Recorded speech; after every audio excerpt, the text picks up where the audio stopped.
Hello there. Welcome to the New Player Guide to Retail World of Warcraft, Episode 4. We're going to go with a little bit of a different approach today. I'm going to try and level more, talk a little bit less. So we're just going to get into it. I am going to do one thing a little bit differently. I'm going to just play some background music and not necessarily the in-game music. And we're going to start off today by just logging in. I'll still explain things as they pop up and as they're relevant, but we're just going to focus on the grind. So last time we went into our first dungeon, we talked about the Random Dungeon Finder and how you get bonus XP. Because I want to start leveling efficiently, I'm going to jump into Random Timewalking Dungeons while we progress through the campaign. So because I'm a DPS player, our queue time can be a little bit longer than a tank. It's about 6 minutes. So we're just gonna go back and forth with the flow. We'll queue up, we'll go into a dungeon, we'll get a level, we'll come back out, we'll do the campaign while we're queued up for another one. One thing that I did just notice when we logged in today is this little icon up in the top right. This is the mail icon, so you can send in-game mail. NPCs can send you in-game mail every so often. For some reason, it seemed like a popular thing to do in Dragonflight, so that's what we have here. Looks like this is actually the intro to Warbands. So Warbands were a new feature that launched with the War Within. A lot of the feedback from players had been that the accounts and characters were too separated and isolated. So before Renown and before Warbands, every character was basically on its own, so you didn't have a shared bank or shared gold. You'd have to use the mailbox, mail everything back and forth, and your renown and your reputation would also be separate. So with the War Within, they really collected all that stuff together. One of the things that was already in place were these sort of collections here. So clicking Shift P will show you your appearances, your mounts, your pet journal, your toy box. All of this was already in the game. There were still some limitations, but with these changes, they really lightened everything up. So we're just continuing our campaign, helping the blue dragons. I see a rare, so I'm gonna go fight it. Well, it looks like it's actually a bonus objective, so this is great. See here, we got a little bit of rested XP.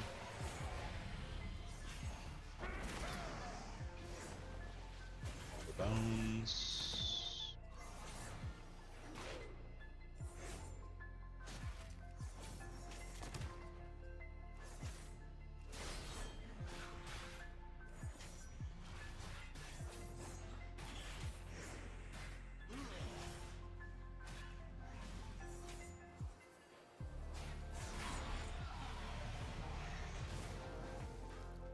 We got a necklace. Hey, that's great. And it's our preferred stats.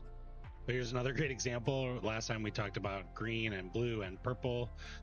You just keep leveling up. So this, as you level up, the things around you, the quest rewards and the rare mob drops and the gear drops will grow. So we're already going to be replacing that purple epic necklace with this one that just dropped from a unique mob. This has got more stats. So bye-bye. Well, the cool thing about this gear is if you're an enchanter, you're gonna get different levels of gear, different levels of materials from different levels of gear. So for example, your purple gear is going to give you purple crystals, whereas your green gear is just going to give you this dust, and blue gear is kind of in the middle. So when you get stuff like this kind of in the midpoint, especially in the most recent expansion, it can be a little bit more valuable, a little bit more beneficial.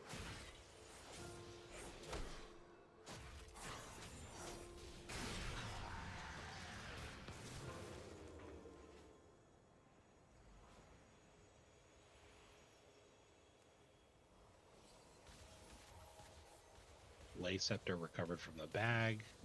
There we go. North arcane field repaired. East arcane field repaired.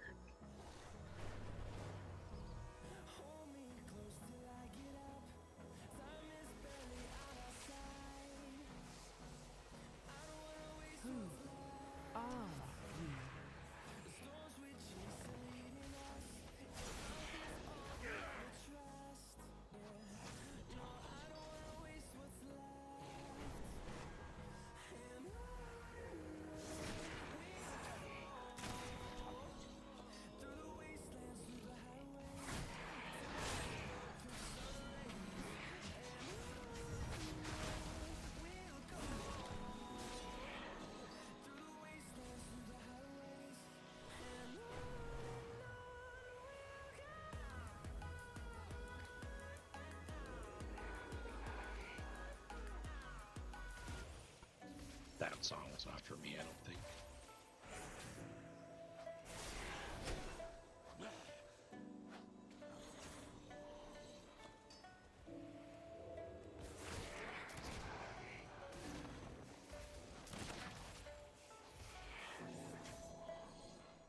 The heck?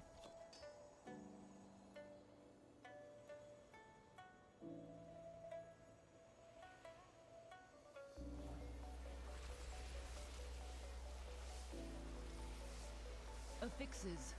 Seek. Top of archives. You don't say.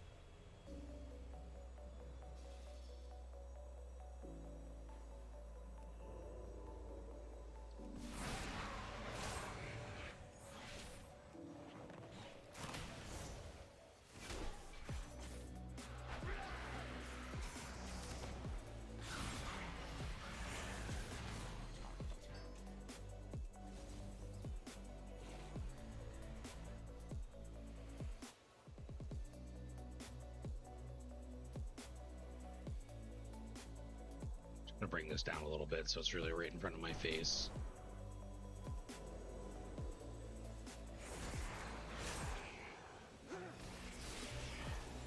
There's a fun little balance of wanting to make sure that you are seeing what needs to be seen, but you're also not blocking, you know, your character. You want to be able to see like what's happening in terms of like positioning and stuff like that.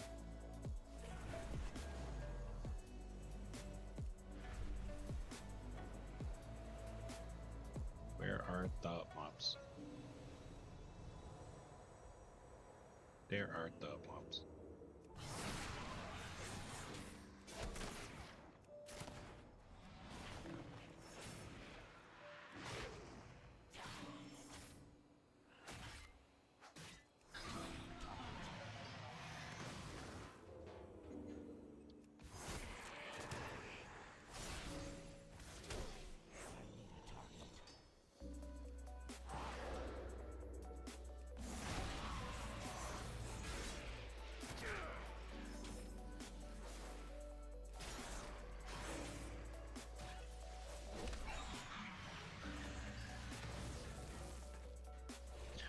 I forgot we got one of the cool little flavor abilities for Rogue, which is Pickpocket. So this is an ability that you perform in stealth, and it does exactly what it says. You pick people's pockets. Keep safe. There's not really much that you can acquire through pickpocketing. I think you just get like vendor trash, maybe a little bit of silver, a little bit of gold, but can't step in snow. In the Legion expansion, there was actually like a little every class got what was called a class hall, and so you would go into your class hall, and it was really, really great for class fantasy. They were all in these like locations that meant certain things to classes for the most part, or they made them up. And the rogues went down and like into the sewers of Dalaran and had their own little like rogue hideout. And during that expansion, they actually like really hype up the class fantasy. There was some pickpocketing rewards. It was actually pretty cool, pretty unique. So I just stealth, but I can't get this worm, so I'm gonna shoot it with my gun.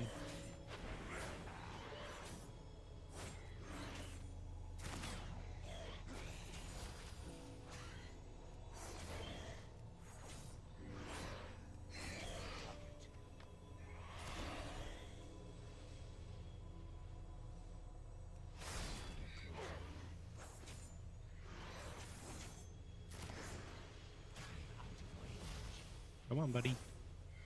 Here's one. Oh, I didn't see that. A little grapple. Always be looking for those quest items. You can also bind quest items either by opening the inventory and just dragging them onto your action bar, or I guess that's just it. But sometimes there'll be mouse overs available. There's a bit of a cooldown with this one, but I want to try and be efficient, so I'm trying to pull multiples, actively using my defenses and my cooldowns. And our Timewalking Dungeon queue popped, so remember the thing with dungeon queues is that they're going to bring you right back to where you were, so we're just going to click accept. We're waiting for one other damage dealer.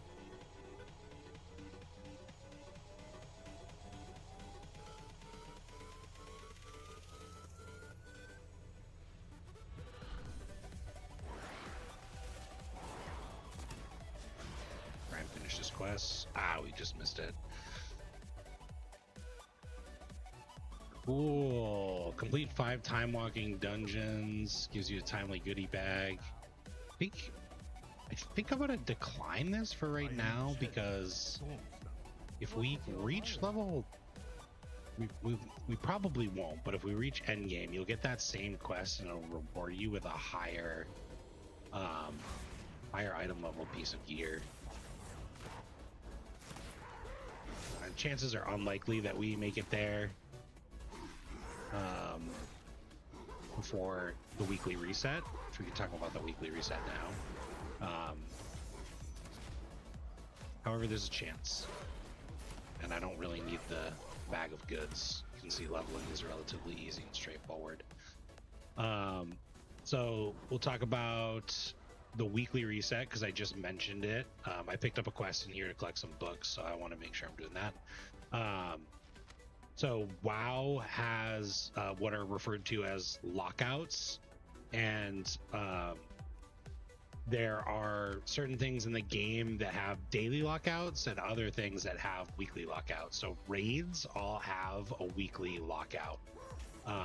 You will have from Tuesday morning Eastern or Tuesday afternoon Pacific, you will have every Tuesday the servers will reset. You'll be able to go back into any of the raids and reacquire loot.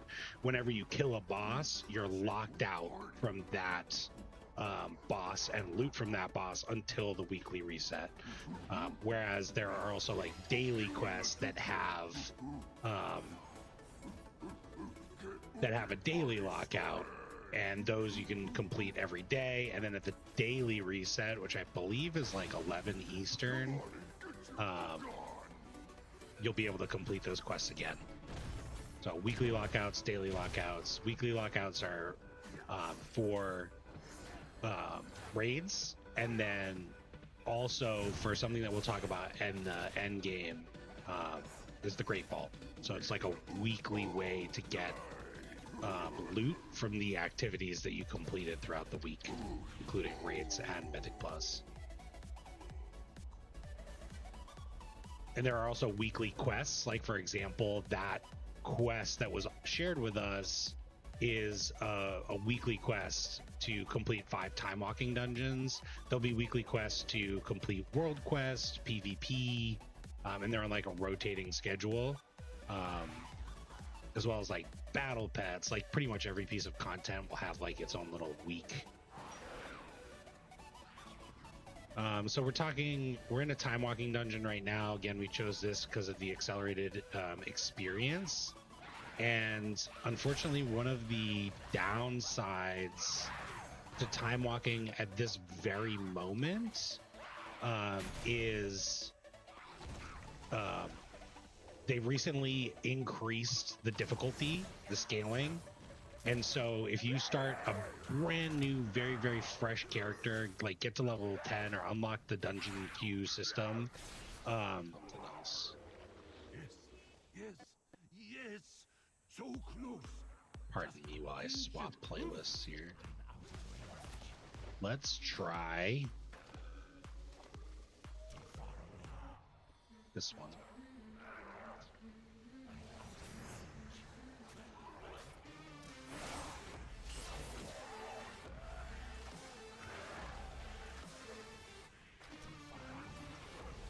I feel like I'm in a Home Depot commercial now.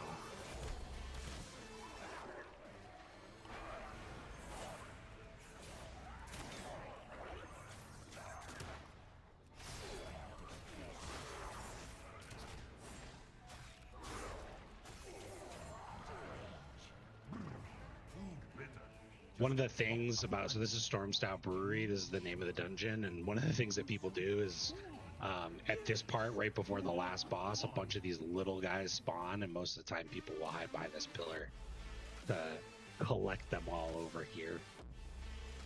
Make them easier to AoE down.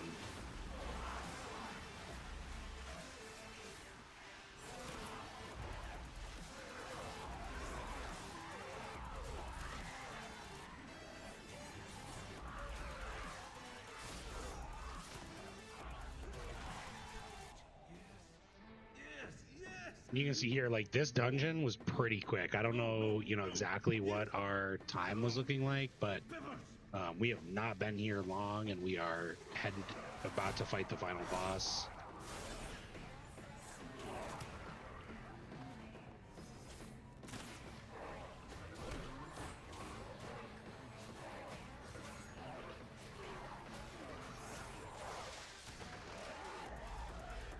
Spending most of the time sitting here waiting for our energy.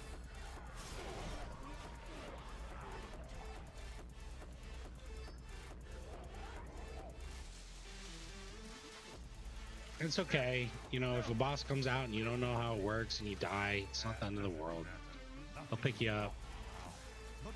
Hopefully you can learn. This boss is a little confusing. He makes the ground covered in beer, and then he gives you these little bubbles that you can use to float up in the air.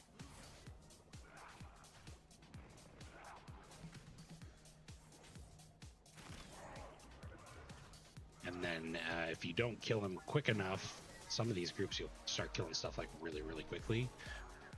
He'll summon these lines of beer that will zoom across the arena.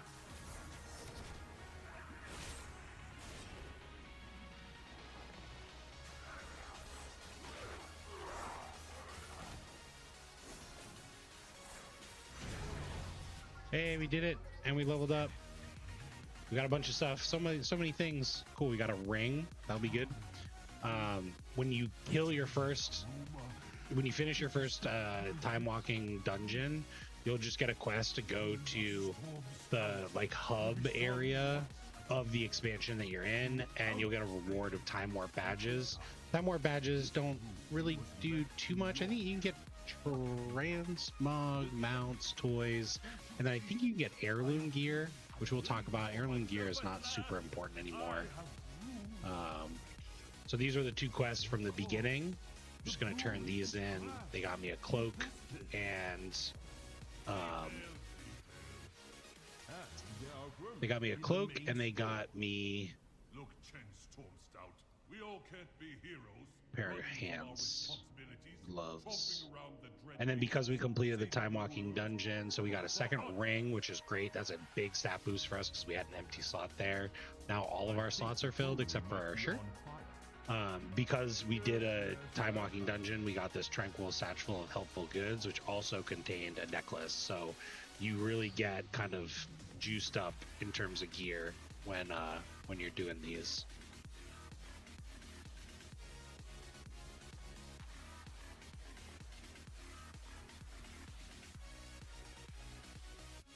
So we talked about Heirloom Gear.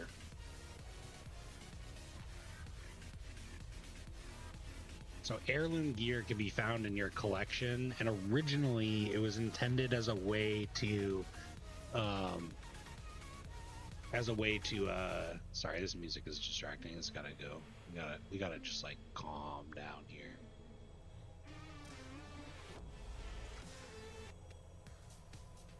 Just gotta cool it down. Let's try maybe some chill step instead.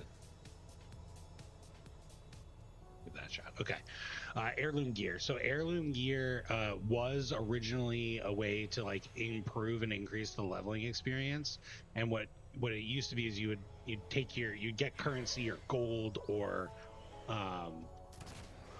Timewalking badges and on your main character, and you would buy Heirloom Gear to give to your alt. So from the collections tab, you would be able to just grab this gear right on a fresh character.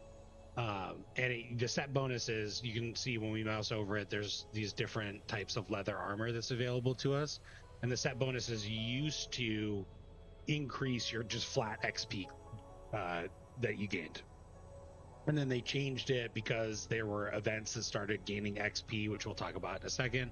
And they felt like the set bonuses were too powerful. I don't know. So now if you equip Heirloom Gear, your rested experience consumed is reduced by 30%, but it doesn't do anything for your like active experience. You just gain some out of combat regeneration. Gaining a level triggers a burst of knowledge, dealing holy damage and granting you 40% agility for 2 minutes. I mean, that's not that bad. And then rested experience consumed reduced by an additional 30%. So honestly, if you want to collect the appearances, that's the only thing that I think Heirloom Gear is worth anymore. So which is unfortunate, but whatever. So we're going to continue along with our quest, and the reason that I mention that is because under the character screen in the currency tab, we're going to start getting some currencies. We're accumulating time warp badges. So we will talk about we'll take a look at like, can we trade this currency in for anything useful for a new player once we get closer to the level cap. You can see here leveling super efficient, super quick. I don't want to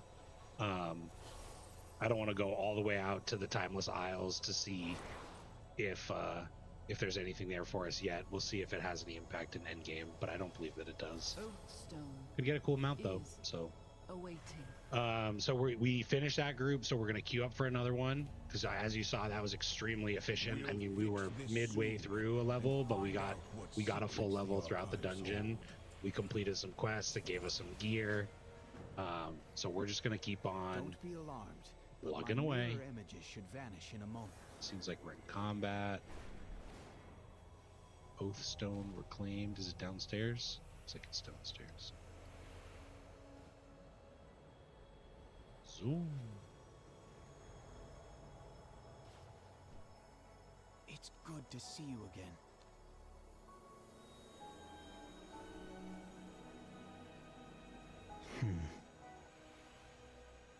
I was expecting Malagos. Where is he? And who are you? Caligos. And you cannot possibly be... Sindragosa? In a way, a simulacrum, created by her in order to preserve her memories and knowledge. It would seem a great deal of time has passed since she left. Yes. And much has happened.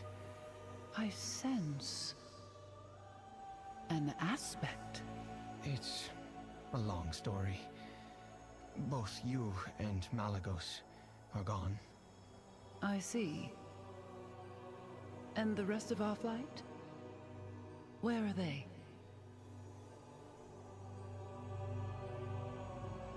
Tell me. After Neltharion betrayed us, we were on the verge of extinction. We few who remain are scattered, aimless, and alone. Yet you came here. That tells me that you still have hope for our kin. Child of my flight. Shall we work together to make that hope a reality? Nothing would give me more pleasure. What must we do? This cutscene just touches back on something that we talked about from a lore perspective in like the past couple of videos. Neltharion, Black Dragonflight, the events of Cataclysm, and all the stuff that the Black Dragonflight did led to the not downfall, but just the seclusion of the dragons. They were removed from the story from a time. They lost their powers to defeat a great evil, and then now they're coming back, Dragonflight. So that's why we were helping the red dragons in the beginning with the eggs to restore the lineage, and then the black dragons with their because of Neltharion's betrayal, their Oathstone was broken, and then the green dragons are under attack from the primalists, and the blue dragons are all scattered. And If you see any, be careful. The Tuskar will talk your ears off if you let them. Got a new ring, We'll a speak bit soon. in front of the old one, and now we're gonna go. We're learning about ley lines in the Azure Span, and the Tuskar are like the natives of the Azure Span, and they're like a fan favorite race in World of Warcraft. They're these little guys here, walrus-looking humanoid fellas, and they're hilarious in my opinion. So we'll get to hang out with them a little bit more. Plant animal? Why, the legend of Fox. Oh, the Gleam Cones! Yes, they're with that dragon. You'll catch up with them in no time. Chieftain Panoliak knows more about that kind of thing. We're about to, or not about to, but soon enough we will unlock my favorite dragon, which is the blue dragon. So I'll definitely be switching over to that.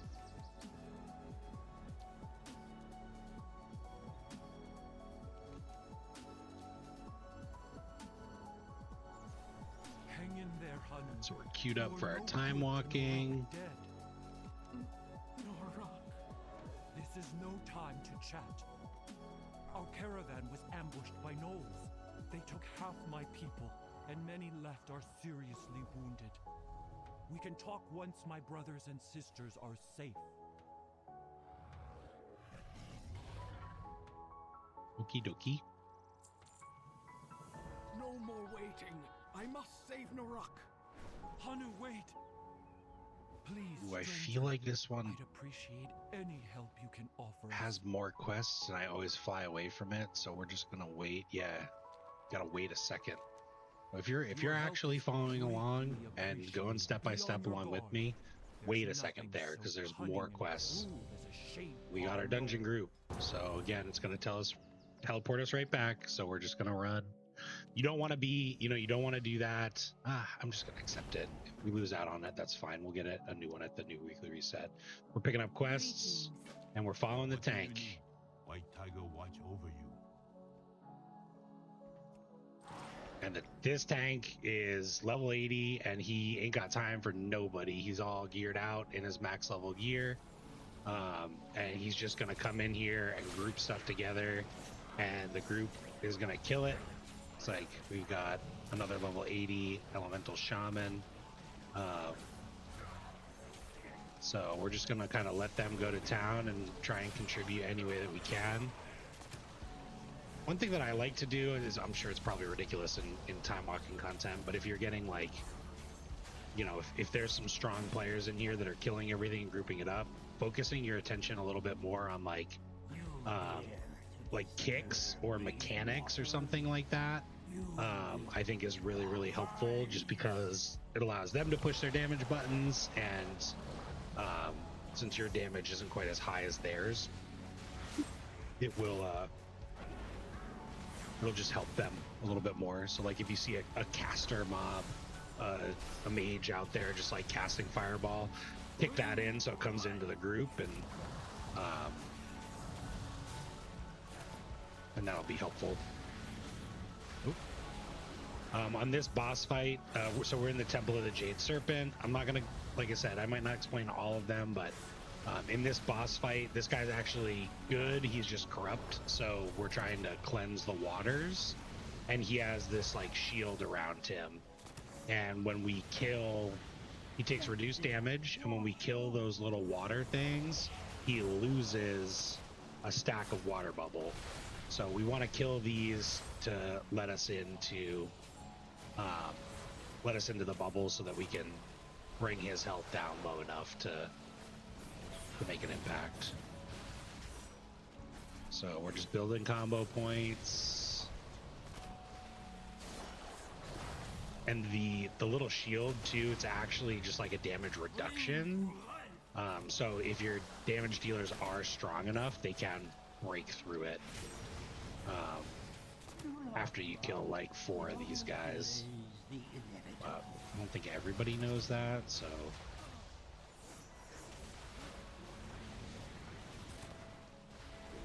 I mean, there's a little bit of chaos going on, but you know, nothing crazy. Now his bubble is gone, so we're just gonna keep building combo points. One of the things that you might notice here that could be a turnoff, like in that could be a turnoff, is like, hey, there's a lot going on and it's kind of hard to see. So like these little puddles of water here deal damage, they hurt, and you might not know that right away, and that's okay. When you walk into them, you can see there's like a little spell effect that came around the edge of the screen. That's one indicator, and I will say that in the most recent expansion,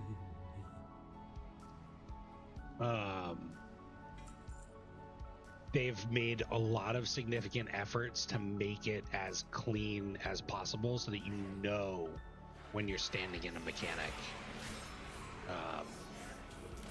But the best way, in my opinion, and if my guildies heard me say this, they'd probably laugh, is to just learn by doing, learn by dying.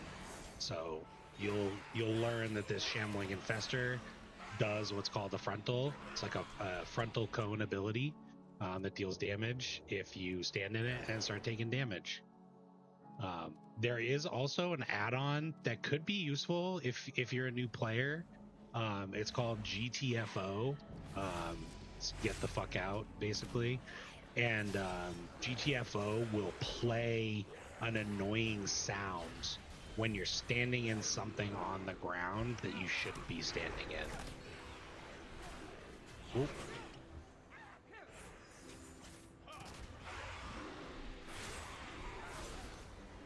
Yeah, so like this is a good example of like how new players could die in here. Because they came in here and just pulled this whole room, and they're fine, but I took a little bit of damage, so I'm gonna stay on my toes. There's that frontal cone, and they took care of it. Now here's another boss.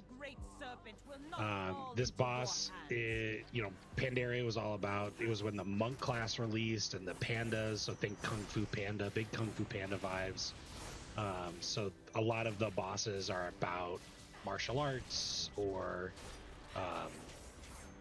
you know, lore, dragons, tigers, crane, ox, stuff like that. So this is the Temple of the Jade Serpent, and we are fighting a guardian. The temple has been corrupt by the Shah, so this boss does a lot of like kicks and stuff like that.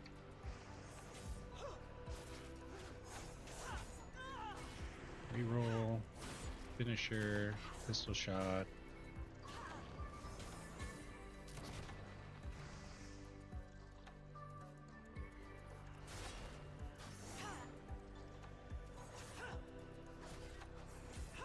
Man, this is going a little slow. And eventually, she summons Yuan, the Jade Serpent. We kind of gotta do a little damage to him. We don't kill him, don't worry. Pandaria had a big theme of like chi and good energy and bad energy. So there's a lot of times where you'll fight a boss or something, and you just kind of gotta kick some sense into them. You might not necessarily kill them. So this is an AoE ability, leg sweep, so we want to make sure that we're not standing in it. There was a cast there, so we kicked it.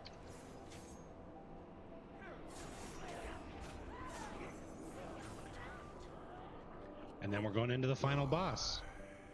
And you'll notice over on the right, some folks with keen eyes will see that there were 4 bosses. One of the things with time walking, which you'll grow and learn with experience, just like you will with the bosses and the boss mechanics, is that there are certain like shortcuts that you can take. So in Temple of the Jade Serpent, we started here, and you can actually go 2 different ways. You can go to the left, which is the way we went, fight Wise Mari, or you can go to the right and do a scenario with Lore Walker Stone Step. And the reason that people go to the right is just because, to the left is because it's faster. The scenario takes a little bit more time with the Lore Walkers, so, but you don't need to kill both of them in this Time Walking Dungeon, which isn't explained very well, and it's just something you kind of need to learn. This boss, this is a Shah, so this is a villain, type of villain unique to Mists of Pandaria. And basically it will, at a certain point, it will break our souls out, and we'll have to kill them, essentially. We'll have to do damage to them, our corrupted souls. And then his other mechanic, his other boss mechanic, is this like big AoE here.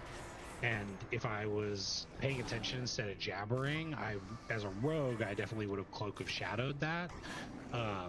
It's a leveling dungeon, it's a time walking, so it's not, you know, it's not the end of the world by any means. However, when you get into like higher difficulty levels, it will start doing more damage, and you want to be kind to your healer and try and help them out. So we're just helping our friends break out of their souls. It's funny with the new tuning and a mixed group, you really get to kind of like actually experience the dungeon a little bit, which is nice. Like, it's still fast, it's still effective, but before you would really come in here and just kick everything's butt. So we got some more loot, we got some time warp badges. Unfortunately, one of the quests, restoring Jade's purity, was to help the other boss, Lore Walker Stone Step assisted. So we're just gonna click on the quest in our little side area here. We're gonna click abandon, because when we're doing these LFR dungeons, or these time walking dungeons, the group's never going to go that way, so we're just going to leave that as it lay. And then this one, the quest givers didn't run up to us, but this door opened, bringing us back to the beginning of the temple. So we're just going to run back here and turn this in. Haste mastery, crit mastery. We want haste. We're going to take that. Get leveled up again. I'm telling you, we're cruising. And your map will always show you too, if you had a quest turn in, there would have been a little gold question mark here. So we're going to leave the instance group. That's going to teleport us back to where we were campaigning. And then before we dive into the campaign, we've accumulated quite a few talent points. So we're going to start dropping those into the respective talents. But we came out and got attacked by this gnoll, so we're just going to take care of them real quick. And the chat box, which is not actually pictured here, but maybe I should bring it up for the time being. The chat box is actually going to give you some additional information that can be useful when you're leveling up. So I'm just going to pull it up here because I'm on a totally separate account and nobody has been talking to me. But when you level up, it will show you, congrats, you reached level 34, new talent point available. And then we leveled up while we turned in that quest, so it gave us this transmog appearance, Leggings of the Fifth Sun. Because of the changes, it also gave us all the quest reward transmog, so we got mail, plate, cloth, and a couple mail leggings apparently. And then I'm opening my inventory. I'm equipping the new pants. I'm opening the bag that we got. It gave us boots. Again, we're cruising. Big upgrade there. 95 item level to 163. While we're in here, I'm just going to use some manuscripts. We'll have to vendor soon because our inventory is filling up a little bit.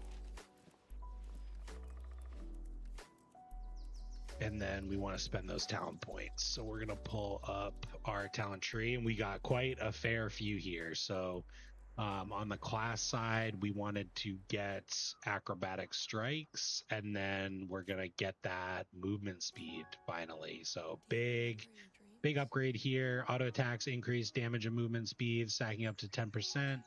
Movement speed increase 15%. We're going to move quicker, which is what we want when we're leveling and doing these time walking dungeons. We got Killing Spree, we got Fatal Flourish, we want to pick up Quick Draw, so the half cost, the procs for pistol shot will give us one additional combo point and deal more damage, which increases its priority. And then we've got a little bit of freedom here. We want to fill out the right side of the tree because what we want here is Dancing Steel to do more AoE damage.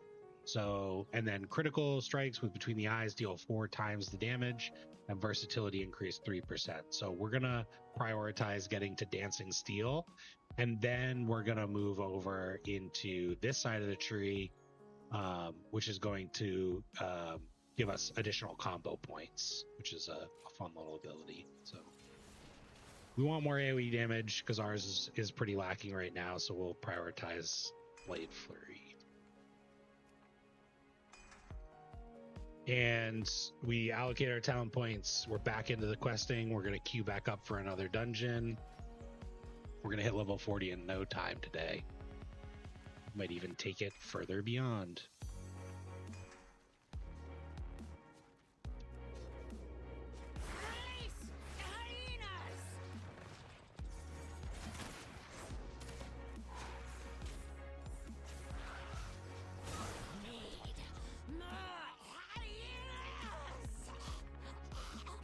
You don't say.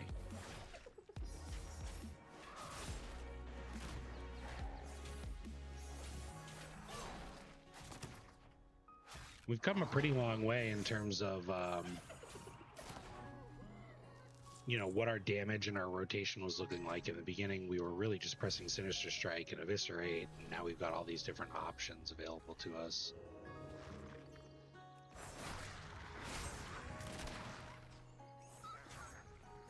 We're starting to get more combo points too, which is great. I think we're going to block guild invites, so we're just going to pop open the options, type in guilds, block guild invites, just for now. Maybe we'll turn it on at level cap.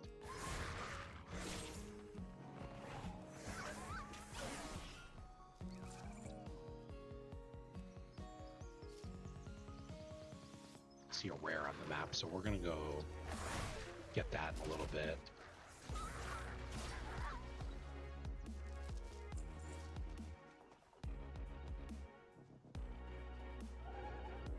Oh.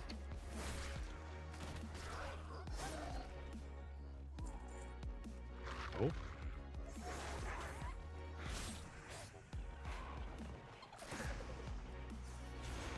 Oh boy. Hey, our first racial usage, which is great. So Will of the Forsaken is our racial. We talked about this 4 episodes ago. Removes any charm, fear, or sleep effect. So I didn't interrupt or didn't see that fear going off, and our racial ability actually came in handy. Tasked one suffer. Now you suffer.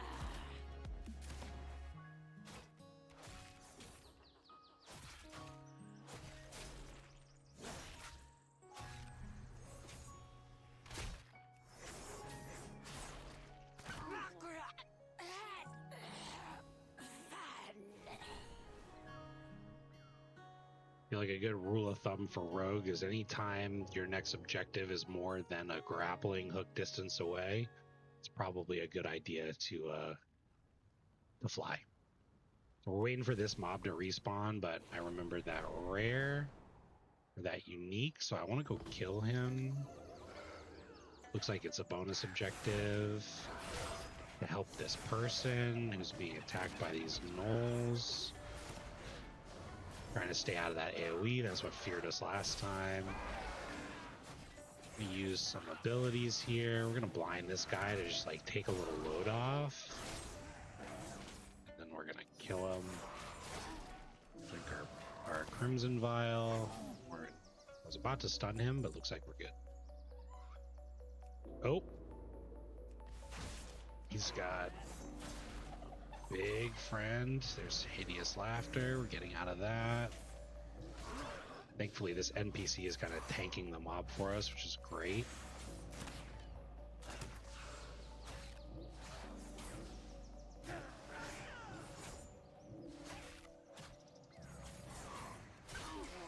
There we go. So we got that 4,600 XP. We got a Drake manuscript for the Highland Drake, which is the one we're going to unlock in a little bit. It's my favorite one. Go back to this guy. Let's respawn. So we're being ruthlessly efficient.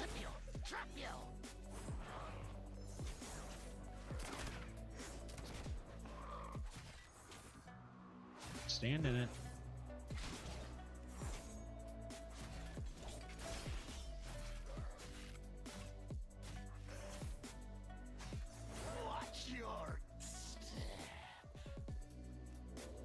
We're all done with our quest, so we're just going to stealth out of here. We don't want to pull that guy if we don't need to. Pop up here. Turn them all in. Getting some Tuskar reputation. Brenna, you came. I see you've been busy. Some pants. And the others, So these pants, this is a great example. So blue pants, item level 157. Green pants, item level 158. Same amount of agility, same amount of stamina, same amount of haste. The only thing that's different is that these green pants have versatility. The blue pants have mastery. So these are the decisions that you'll end up making at the higher ends when you start to get multiple gears of a high level at the same slot. I will go with you. It's super min-maxy, but I will just equip the green pants because we want haste versatility. But that's really, those are stats for the end game. It doesn't really matter with leveling. You saw we've replaced gear so quickly in the beginning. We're gonna do the same. We'll replace those pants pretty soon, I'm sure.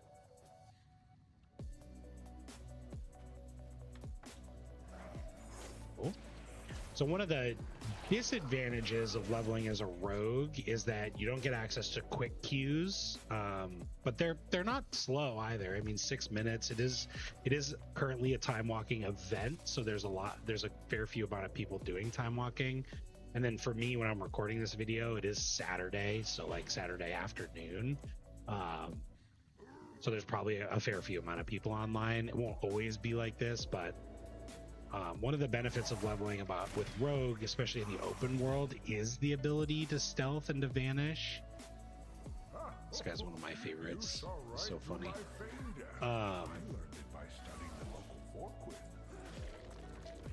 And so stealth, obviously, like super powerful because you can stealth around things that you don't need, and you can get to your objectives quicker. You can kind of pick and choose what you want to attack, but don't stealth while you have a bleed on you because you're just gonna fall out of it. So I'm just gonna grab a couple more. Oh, somebody else declined the invite, so we're chilling. Never mind. Or like this, for example, we're in combat with a sticky ambusher, and if we wanted to get out of combat, we could just simply quick vanish, and we'd be go. So I'm looking at the objective. I saw the little down arrow, so I'm coming down around here. We're gonna go attack this guy. I'll pick a pocket soon, I promise. This would be a good example. Because we're fighting humanoids now. I just killed a totem. Shamans, if you've played Classic WoW, the shaman class will often summon totems. The classes are obviously significantly different than the NPCs and the enemies that you'll fight. However, most often if an NPC summons a totem, it's usually impactful in some capacity and worth killing. Whereas if you do PvP and you are fighting players, their totems do different things, and you'll have to, you know, learn and make decision on what totems are worth killing. But if you see a totem out in the wild from an NPC, I would recommend killing it. Typically, sometimes they can like shield whoever summoned them. Sometimes they'll cast like a drain on you like that one was, or they'll slow you.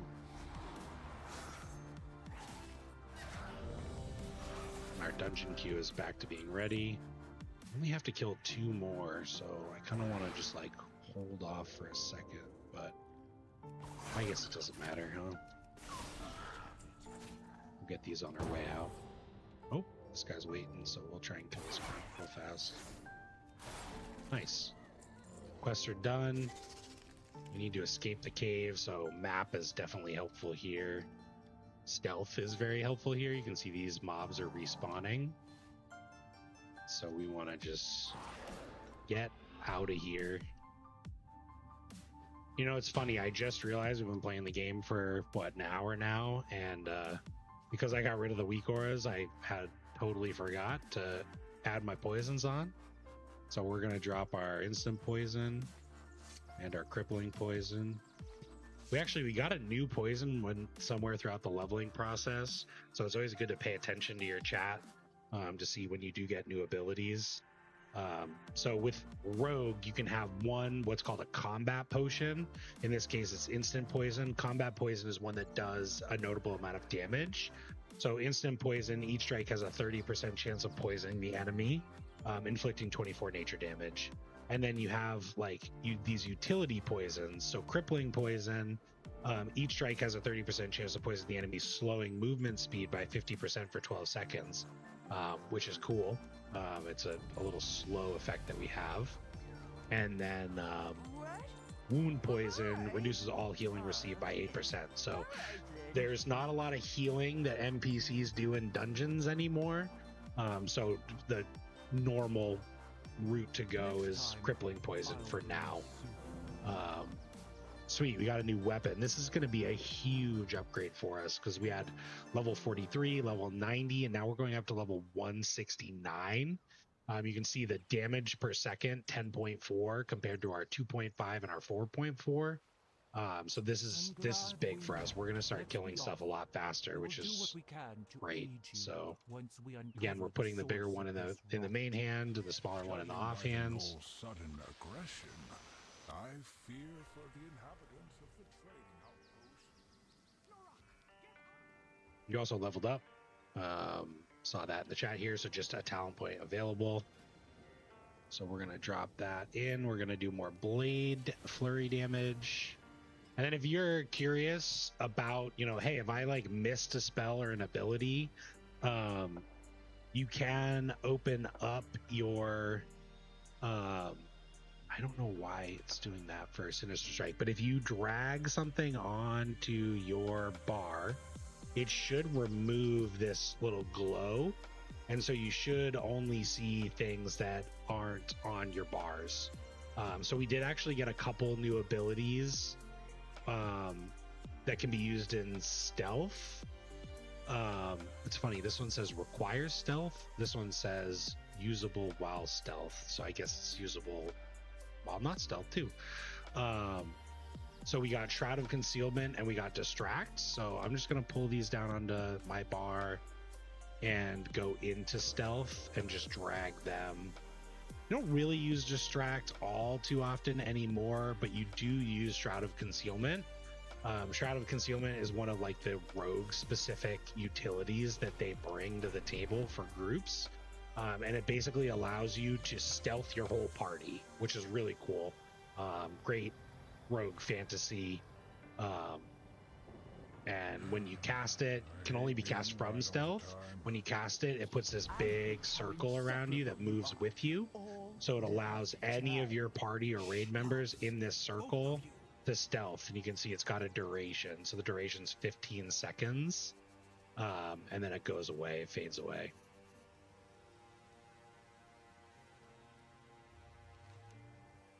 Let's swap stories again. Tell my friend what you told me. They came without warning. Foul-fetid gnolls. Oh boy. The only thing they took was my friend's lives. Oh boy. So you can see here where, I mean, those are just oozes, You're not dying. but we're doing more damage.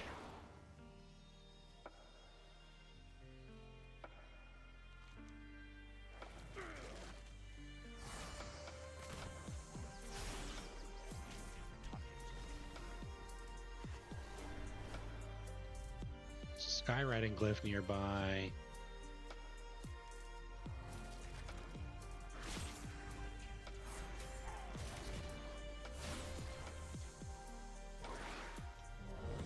Simultaneously, just like looking at my map, trying to see where the next objective is to go.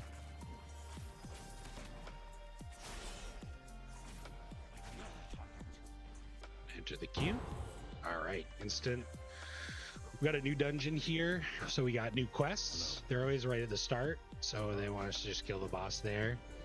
This is Shadowpan Monastery. There's a couple things in here that'll just be good to know. It looks like we got another big guy to help us out here, so they're gonna pull big, and that is okay. We just want to try and stay alive and contribute where we can.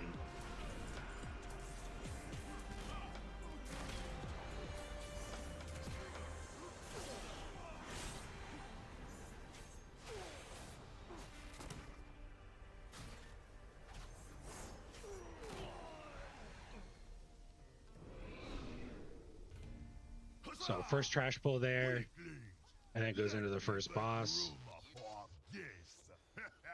Work gotta go. Bro just quit. Warcraft greater than employment. So our tank just had to drop. New one's coming in. If you're close enough to the start of the dungeon, it'll just start you there. This guy's level 82, so he's probably gonna chug along just like the last guy. This is another one, just like the martial arts lady in Temple of the Jade Serpent. He's gonna summon a dragon. Here it is.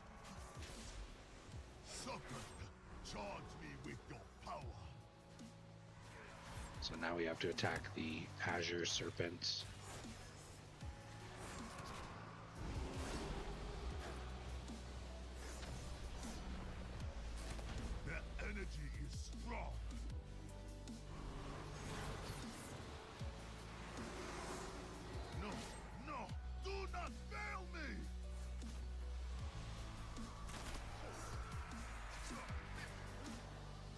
Then he gets up, he gets a little charged up, and then you just knock him down. Got a necklace. It's got less agility. That's funny. Higher item. Oh, it has no agility. Huh.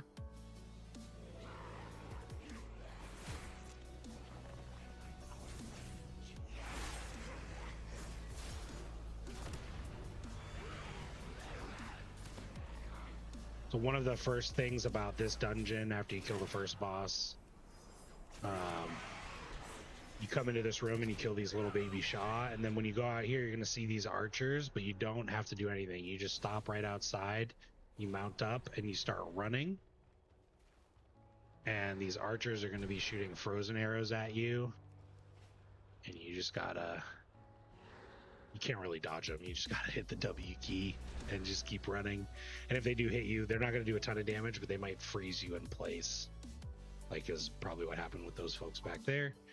And then what you do when you get to the door, the archers will go away, and the rest of your group can catch up. To reawaken after all these years. If you truly wish to undo what your kind have wrought upon our land, you must first prove yourselves here in our school. First, you have much to learn if you wish to defend your people from the Shah Initiate. Stand aside for your fellow students.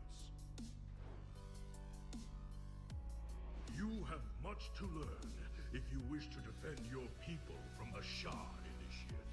Stand aside for your fellow students. And again, a lot of like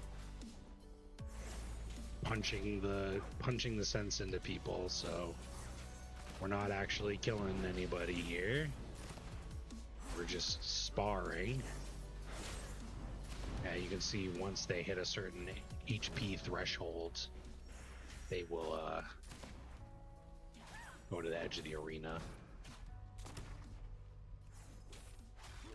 I just shot him with a gun. I feel like he might not like that very much. Now you will face And then he's got his senpais that'll come down.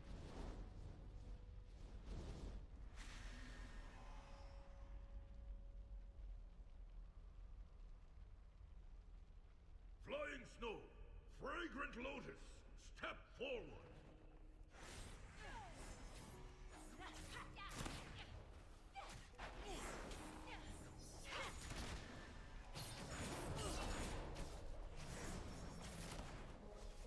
You have bested my prize students.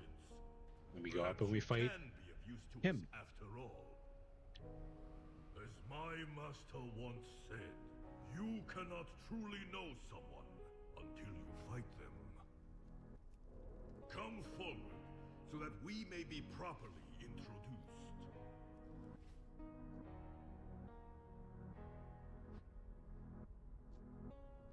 Very well then, outsiders. Let us see your true strength.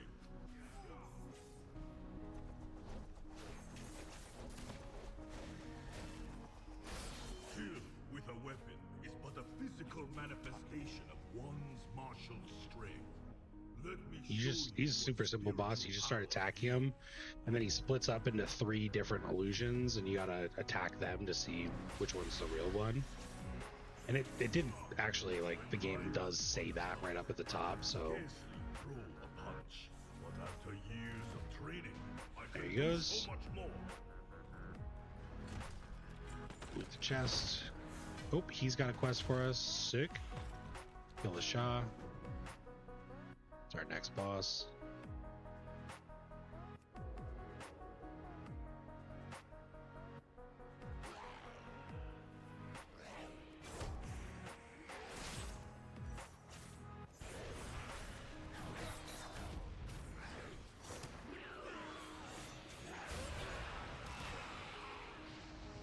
One little rogue specific tip about killing spree is that it will only continue to cast for as long as your target is alive. So use it on a high health target. When it comes to interrupts too, you know, when we get to the end game, nothing really matters in terms of interrupting abilities in these dungeons. You can see they're relatively slow and low in terms of a skill requirement. But a good general rule of thumb when you get to end game dungeons is anything that sounds like a heal, like regenerate, or it has a heal in the name, like greater heal or lesser heal or renew or whatever it might be, always usually a pretty good priority. And then another good priority is like any sort of channel like this frontal channel. That's usually good. I mean, if it's dodgeable, I guess it doesn't really matter. I don't think they really do that anymore. But if it's like a big circle, or anything that has like volley in the name, and we'll install weakors and add-ons that'll really help us with like what priority kicks should be. But in the beginning, you can just think logically, like if something heals, the fight's gonna take longer, and we don't want that, right? We want the fight to end as quick as we can. That was an AoE ability, but it did such a small amount of damage to me that I just didn't care.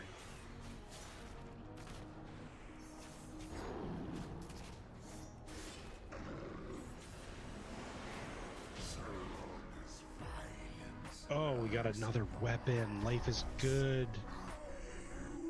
That's huge for us. Now both of our weapons are 169 item level. Massive. After you kill a Shaw of Violence, there's some unique mechanics and a quick way to get through the next section of trash. You do have to do this first pull. It seems like they were trying to run around it, but you do have to do this first pull, and in these pulls, in order for these ghosts to die, you need to purify a nearby corpse.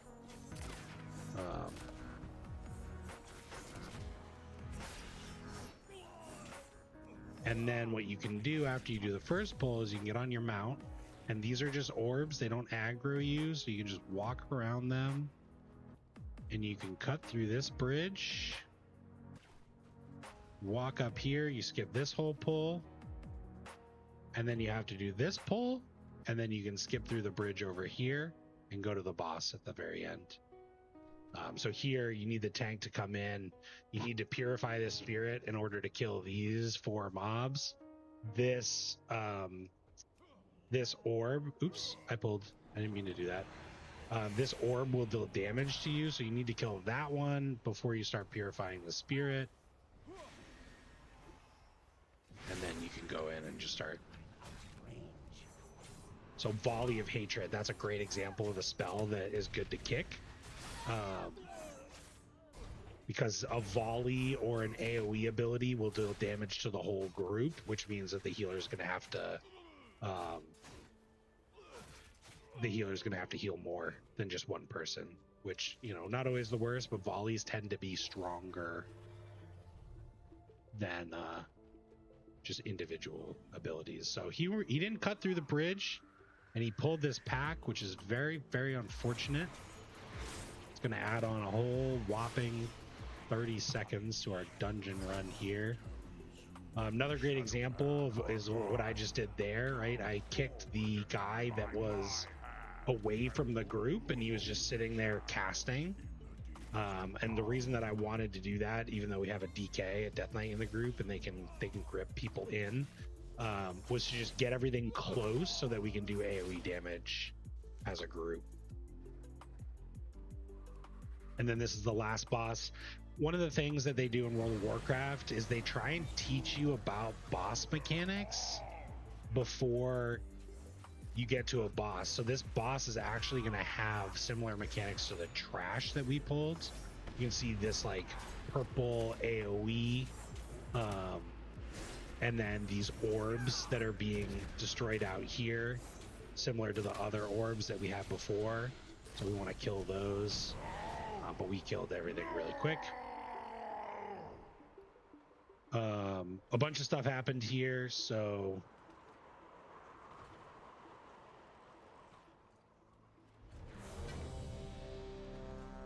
oh, they want to queue again. I'm super down with that. You can queue again with the same group, so this is going to take advantage of the healer and the tank, which were the roles that are a little bit more desirable. So I'm going to turn in these quests, and we're going to enter the next dungeon. This is a perfect example. I mean, I know we didn't have a conversation here in the group, but I'm going to pick up this quest. These quests are one time too, so we're not gonna do them if we come into this dungeon again, but you know, we might not talk because the content is super trivial. Where the good relationships and the conversations actually happen, that whirlwind hurt, is when you join a guild and you start raiding and you start playing with the same people every day, and you get into Mythic Plus and you're having a good time. This trivial content, I mean, it is like turn on your music, chill, have a good time.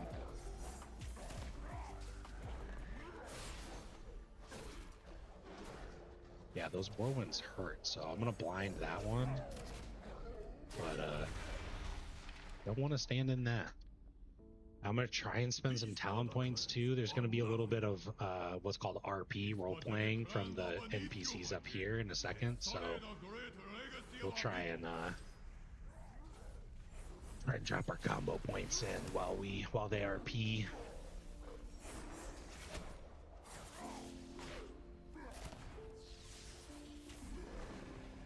You can see here, like a good rogue can have a pretty decent amount of control over the battlefield. I'm not a super good rogue. You can see I'm missing kicks. I'm not stunning. Not to say that you always have to stun. You do have to do damage as well. But there's a lot of things that you can do. You know, you can blind or AoE blind the enemies. You can stun an enemy on a relatively short cooldown that gets reduced every time you spend a combo point. You can pick enemies. There's all sorts of stuff you can do. So we're gonna drop in our we're in combat. After this, we're gonna drop in our combo points, and that's gonna change our gameplay a little bit.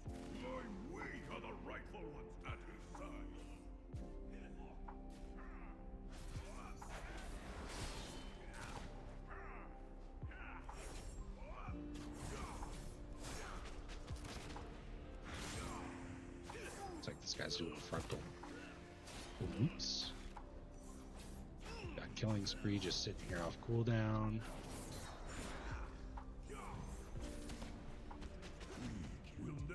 You can see here the in-game updates said Kuai the Brute used shockwaves, so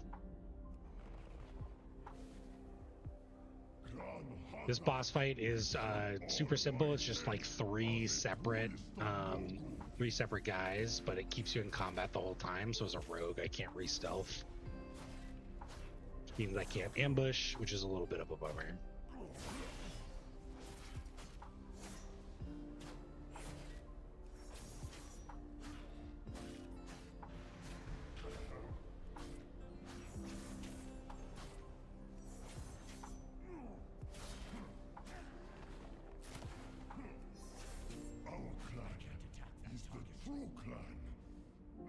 Go kill this guy.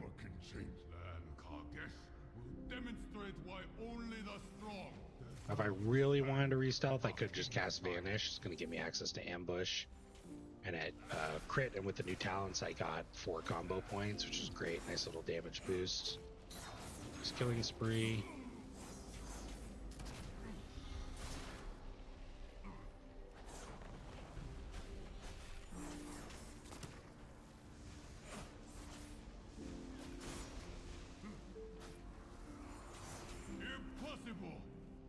And we killed them all. We're gonna walk around these guys. Just get over to this chest.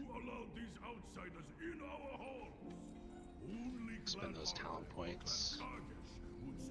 So we're gonna pick up Devious Stratagem, and Devious Stratagem will give us 1 additional maximum combo point.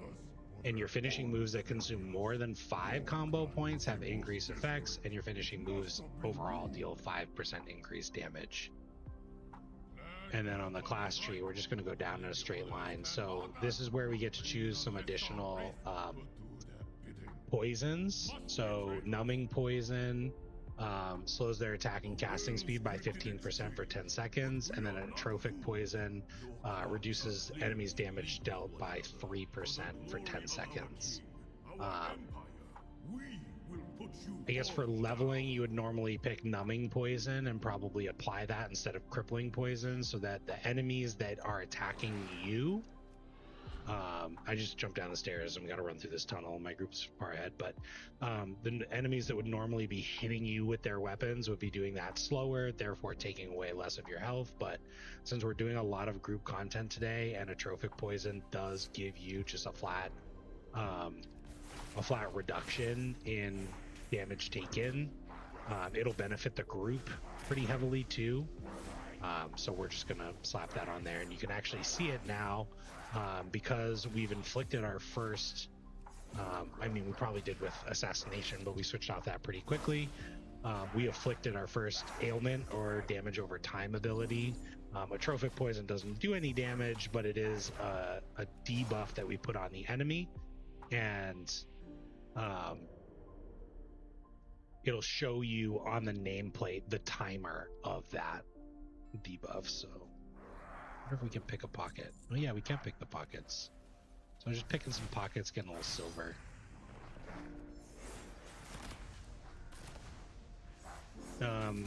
The dungeon that we're in right now, it's called Mogushan Palace. Again, we're doing Mists of Pandaria dungeons because it's Mists of Pandaria Timewalking. Mogushan Vaults does have a common skip. I'm not sure if this group is going to do it because we are moving a little bit slow.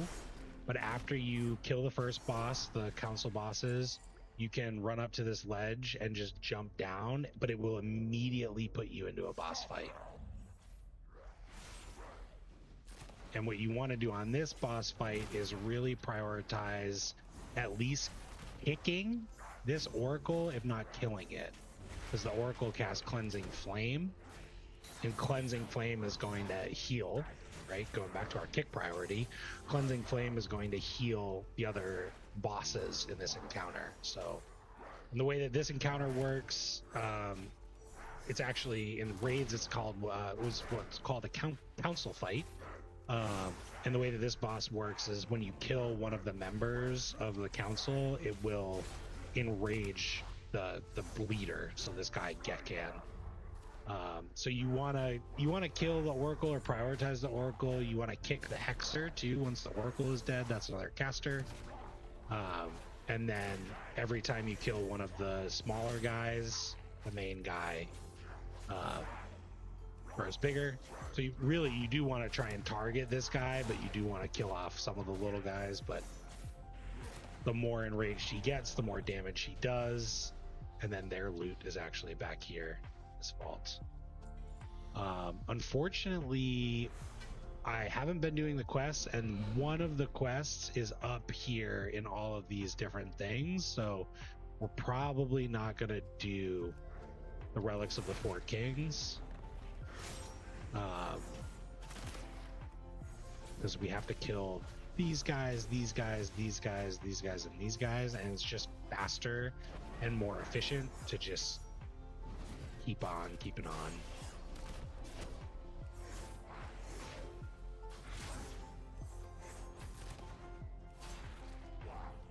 You can see we put in Devious Stratagem, and our combo points and our UI updated. There's now 6 of them. And then when you mouse over all the abilities, it'll show you, okay, wow, they took off on the elevator without me. The ability will deal more damage, and the buff that increases your critical strike chance by 20% will last longer. So now at 6 combo points, when you spend it, it will do 940 damage. It will last 18 seconds. Now the cooldown in between the eyes is 45 seconds, but it does get reduced when we spend combo points on abilities. So what our end goal will be is to keep that critical strike increase buff up all of the time.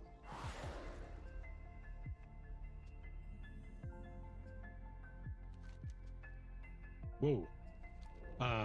What's happening here is it's called Mind Soothe. They actually mind soothe the enemy. So I'm gonna cloak this guy by Mind Soothe is an ability that's cast by priests, and it will reduce the radius that people can be detected by. It's just as powerful in most cases as Shroud of Concealment, because we both fell behind, and I wanted him to also get around and catch up with the group. He said thanks, pimp, and P. Because I wanted him to also get by, I cast Shadow of Concealment so that we were all stealthing and caught up with our group members here. Now, when we got that 6 combo point, all of our combo point abilities upgraded. It wasn't just between the eyes, it was also Killing Spree. So now we'll do more damage over a longer channel period of time. And then Dispatch will also just do more flat damage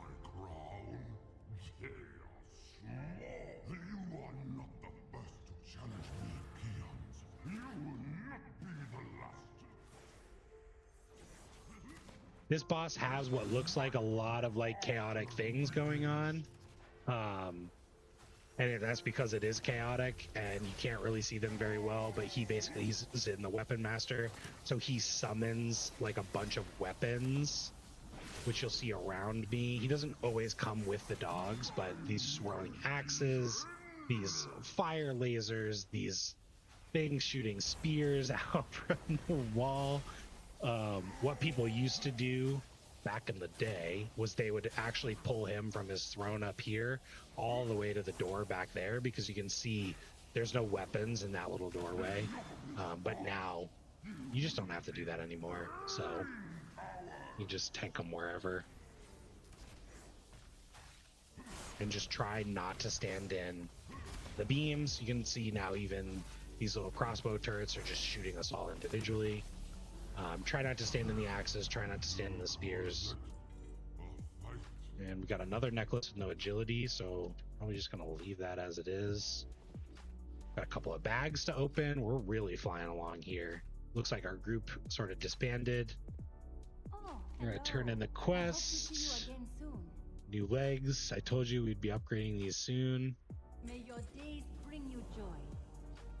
And they epic upgraded, so big upgrade for us. 20 item levels. Gonna open the bag. We got shoulders, those are better. Gonna open the other bag. We got boots, those are better. They gave us all of these leg plate appearances. We leveled up twice, so you can see level 39 new talent point available, level 38 new talent point available, no abilities. And I tried to mention it before, but as you level up, it looks like we got all of our abilities that we'll be getting from leveling. But you can see here for like assassin, it looks like mastery levels up even further at level 41. Eviscerate for subtlety levels up to rank 2 at level 44. So you can see, if you're gonna expect any abilities coming up by just looking at the talent points or looking at the spell book, but it looks like we have everything for outlaw that we'll be getting through just leveling up. There will be a couple other abilities available for us afterwards. So good time to just quickly talk about like the gate system again. So we've actually, through our well appointed talent points and the fact that there's only 3 talents that really gate us into the final area, we've done a good job of spreading the combo points around to give us full access when we do get here. But now we still need to spend 5 more combo points in the class tree, so we can go back, we can pick up Shiv, we can pick up Master Poisoner, we can pick up some different ones to continue to unlock this. So what we're going to do to unlock this point is we're actually going to spend our points in Master Poisoner to increase the non-damaging effects of your weapon poisons by 20%, which is going to boost our atrophic poison.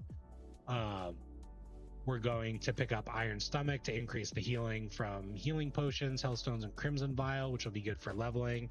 We're going to pick up Deadened Nerves because that reduces physical damage taken, which will be good for leveling and for dungeons. We're going to pick up Rushed Setup, energy costs for some of our utility abilities reduced, and then Shadow Heart Leech increased while stealthed. And then on the outlaw side of things, we're just going to keep on plugging away. Our goal right now is to get to Audacity. Half-cost uses of Pistol Shot will have a 35% chance to make your next ambush usable without stealth. We'll show you what that looks like. It's pretty cool. But for right now, we're going to take Ruthlessness. Your finishing moves have a 20% chance per combo point spent to grant a combo point. So this is going to help us with our rotational flow here. And we're going to leave the instance group. That's going to bring us back to where we were. And you can see here with Timewalking Dungeons, like our leveling pace. Again, we're not seeing a whole lot of cutscenes anymore, which was definitely slowing us down a little bit. But our pace has definitely increased. And and we're going a little bit faster. We're already level 39. Our goal for today was 40, so we might even just take it further beyond now that we have a good understanding of the basics under our belt. Next time, Bruno Ruck and I will find a safe location. We completed that quest. So the other thing, I talked about events previously, and we're talking about Timewalking Dungeons. Sometimes these events can have a positive impact on your leveling experience. So we talked about turbulent timeways, and turbulent timeways is a time walking and a leveling event or a reputation event, because it will give us access to time walking dungeons for the next like month. So it's a great time to level a character. And then it's also, after completing a time walking dungeon, experience gained from killing monsters and completing quests is increased by 30%. Completing time walking dungeons refreshes the duration. So honestly, if we could go back to episode 2, as soon as you unlock the if turbulent timeways is active, as soon as you unlock the dungeon finder and you can go into a random time walking dungeon, you want to do at least one, so that when you turn in these quests and you kill monsters out in the campaign, you're getting 30% more experience. So you can see we turn in that main campaign quest and we're almost to level 40, which is great. We're speeding along here. Come back soon. Decay? I don't know who and we're gonna requeue because we're still getting good juicy XP from the time walking dungeons, and we're getting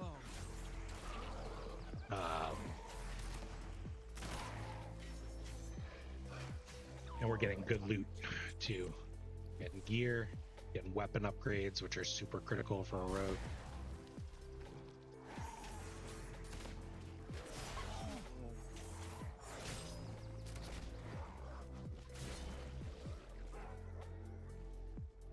Inventory is actually pretty full, so we will make sure to sell next time we're near a vendor. Root. And we're in a bonus objective, so all those mobs were glowing because they contribute to the bonus objective, so we know that's pretty good XP. We're gonna do that while we're here. Cutting these routes. Now we are, again, reminders, just always focus in on the main objective, because we're going to be in this area for a little bit. If you complete the main objective and it tells you to go out of the bonus objective area, you can always just turn around. I am gonna just, there's a juicy selection of mobs here that I want to just kill, so we're gonna do that. And then he wants us to come down here.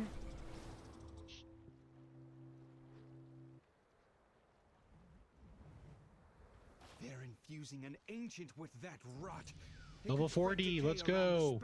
So here you can see an example of when you unlock additional things. So we got a talent point, and then we unlock 3 battlegrounds. And then we hit level 40. So I'm going to pick up these quests, and you can see they're still in the bonus objective area, so this is good. These quests will contribute to the objectives. So I want to grab some of those things. We're going to get just the increased healing. We all return to the earth, but this is a perversion. The souls of my kin sense the wrongdoing and linger. Please, tell my son Rui and Escara that I love him, and I'm sorry. On your left. Sometimes the NPCs will join you on quests, which is great.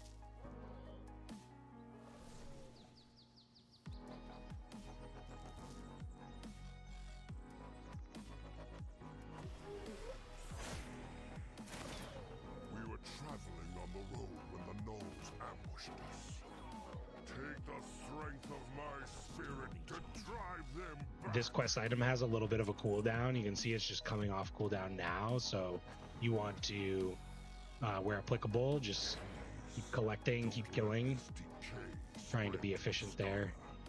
It will consume and destroy everything we hold dear. You're not alone.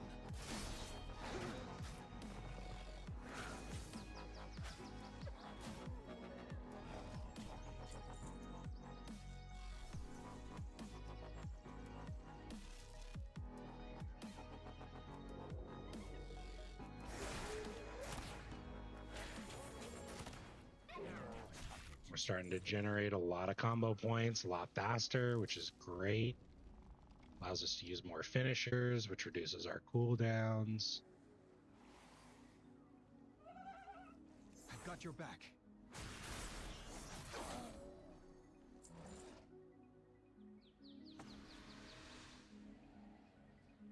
If that decayed ancient reaches a stop, all of our It scared the spears shit and out of you. nets won't be enough to stop it. You must help us. We always prioritize between the eyes for the damage, but also for the critical strike. So we want to keep that critical strike buff up. So that's why I'm using that one as part of my opener pretty much every time. Avenge us.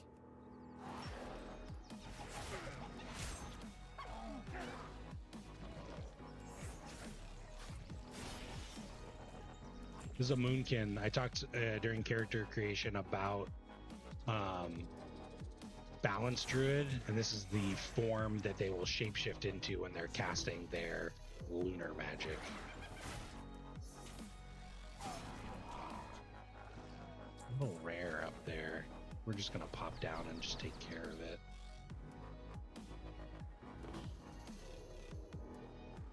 Which is good timing because somebody else is too. He leveled up. We got bonus XP, 8,400. Good timing. And what else do we need here? Kill Trents. You're not Yeah, we alone. need to kill Trents.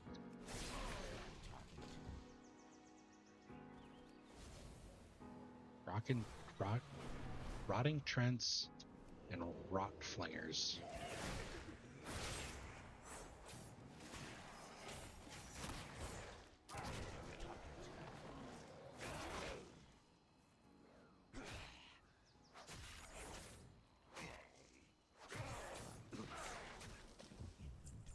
Need 2 more Trents. There's one. You're not alone. Thanks, Caligos.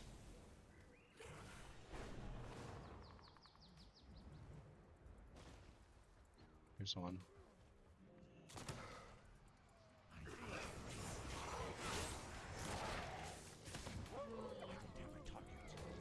Now we're just going to put in a little bit of effort into this.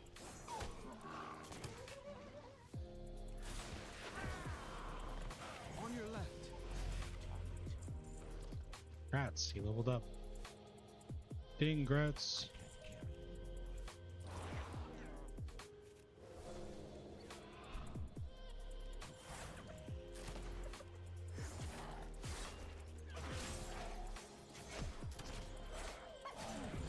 Ding, Grats. Level 41, we're cruising. Just a talent point here because we have nothing else for combat. We finished the bonus objective. We go up to Calicos. This You can see here our time walking queue is a little bit longer, so Until next week. inventory's full. Oh no. Should have sold. Just taking a quick look at stuff that's cheap. But it looks like it all sells for a couple gold. We don't actually need this recipe, so get rid of that. We know the maybe meat doesn't It's sell very always much, so we'll get good rid of to that. meet someone new. Use that. This was the quest from the mail about the Warbands, so we'll use that to use up the item and free up some inventory space, How can but I we're not going to do it right now. So what I'm going to do is I'm going to shift click on the quest in my menu bar. That's going to hide it.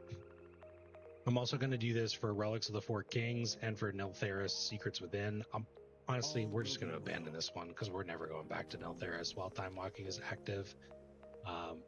If you were just doing random dungeons, you could absolutely keep that quest because there's a good chance that you'll go back into Neltharis. But if you accept the quest in the beginning and you do it throughout the dungeon, you won't have that hanging over you like I did. So hopefully we don't get too much loot from this dungeon, but I might just preemptively delete some Motes of Harmony. Okay, somebody declined, so we're back in the queue. So I'm just gonna do this quest and hope we get to a vendor shortly. Surely something useful will come out. Nope, not that. Definitely not that. I'm losing connection. Come on. I think this will do. Oh Sweet. my. Let's do this, friend. Hop on the book. Hop on the book. There's another vehicle quest. Very different from the other ones that we've done before. It lets you control the vehicle. Holding a barrier around the ancient.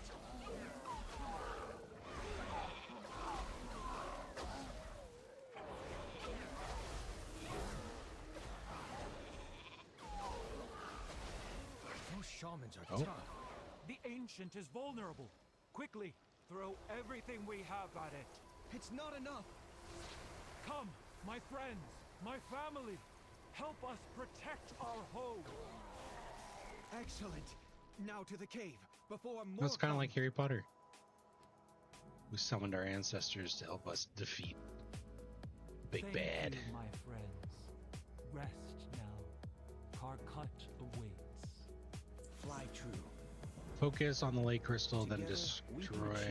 anything.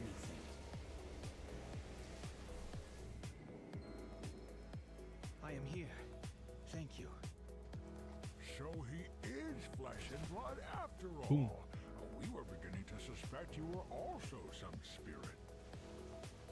I assure you, I'm very much alive. The blue dragons I mentioned, I think actually in the beginning I said, you know, they relate to like frost and stuff, but it's all frost and arcane magics. So the wizards, blue dragons, ley lines, all kind of, you know, twisted together. Let's leave this place before more of those gnolls descend So upon we us. were uncorrupting the ley lines.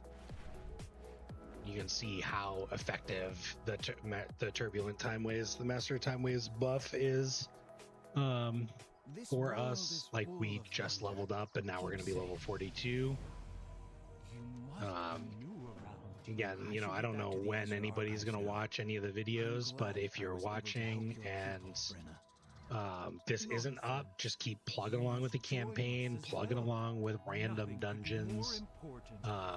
You will get there. It'll just be a little bit kind of slower than this example. And I thought you would want to discuss the other gleam codes. Others? You know A the couple more locations talent of points all we're the spending. We're just, again, using the Wowhead guides. The reason, you know, there's logical reasons for it and they explain it, but we're going for audacity to I'm get sorry for the delay. I'll join ambush you soon. usable without I think stealth, these Tuskar may have some and valuable then information. There's no need for has an concern. increased chance based on the same Everything's chance of our Sinister tower. Strike. So I have it perfectly we just under flew over to the charm. Iskara hub, this little island down here Thank you for taking next this to the time, dungeon brother. Brackenhide Hollow. It is an honor. Let's have a look at these maps. Tukanen, could you please ensure our guest gets a bowl of soup? And again, they love to introduce you to the different things, so they want you Look to how thin you are. go have some soup. The feel-gut soup will get some much-needed blubber on those bones. Some what?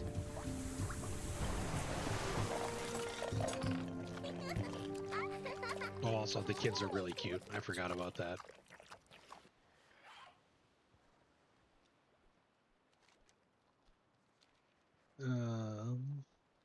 Thought we were just supposed to eat it, but apparently we were supposed to collect That's old some of the Polish funeral faith. offerings. Hopefully, We're gonna help with you share a some with Karkut funeral. of the journey. Some food, Captain boat. Liliac carved that for my son, Numurok. My son fell in Brackenhide, so it seems only right this should return to the sea Shield. with its maker. A little hard to see the glow sometimes. Poloniac was a great fighter, He once took a blow from a charging And then their brother inn on is to actually me. underground, so we're gonna That go would have down killed a lesser here. man. We're looking.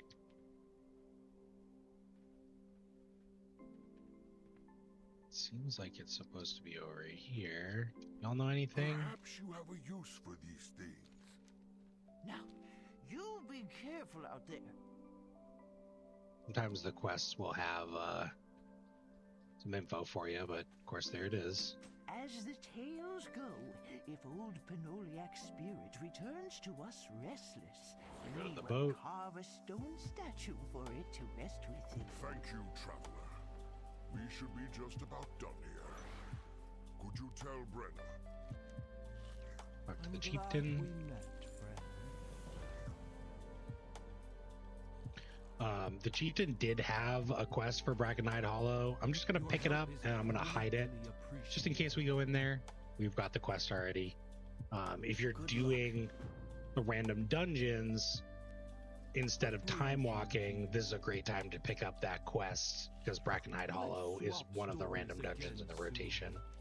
Then we're gonna start the funeral. Hoping you would join us, friends.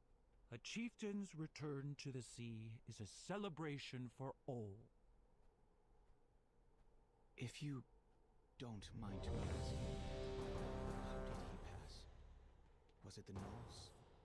And they're gonna do the funeral thing, and we're gonna go back into Stormstout Brewery. So you can see the quests are no longer here.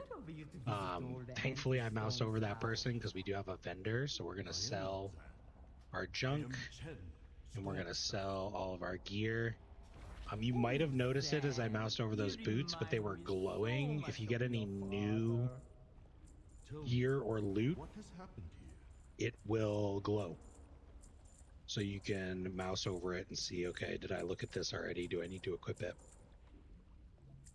So we're just turbo speeding through, selling some of this stuff. And we'll equip the boots. Catch up with our group. Why are holes in all over the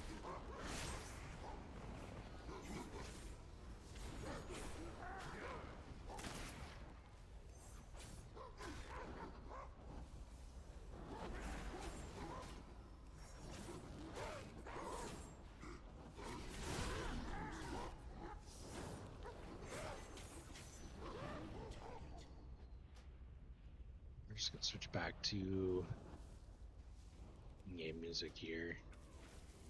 Just going into so many different locations. There's plenty of good soundtracks. So now we're just in here for completion. We're just trying to get through the dungeon as quick as we can to get that 30% bonus experience, or sorry, that 30 to 50k bonus experience from doing a random time walking dungeon. It'll keep the there we go. It'll keep the buff active for us as well.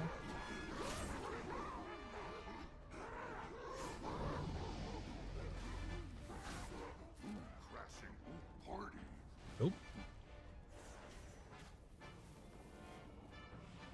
So I didn't really talk about this boss the first time because we were talking about something else, but this boss, nice. This boss has barrels that'll come down and start rolling around, and I don't remember if he takes direct damage or if he gets a debuff, but you can smash them into the boss. Come on and get your look on!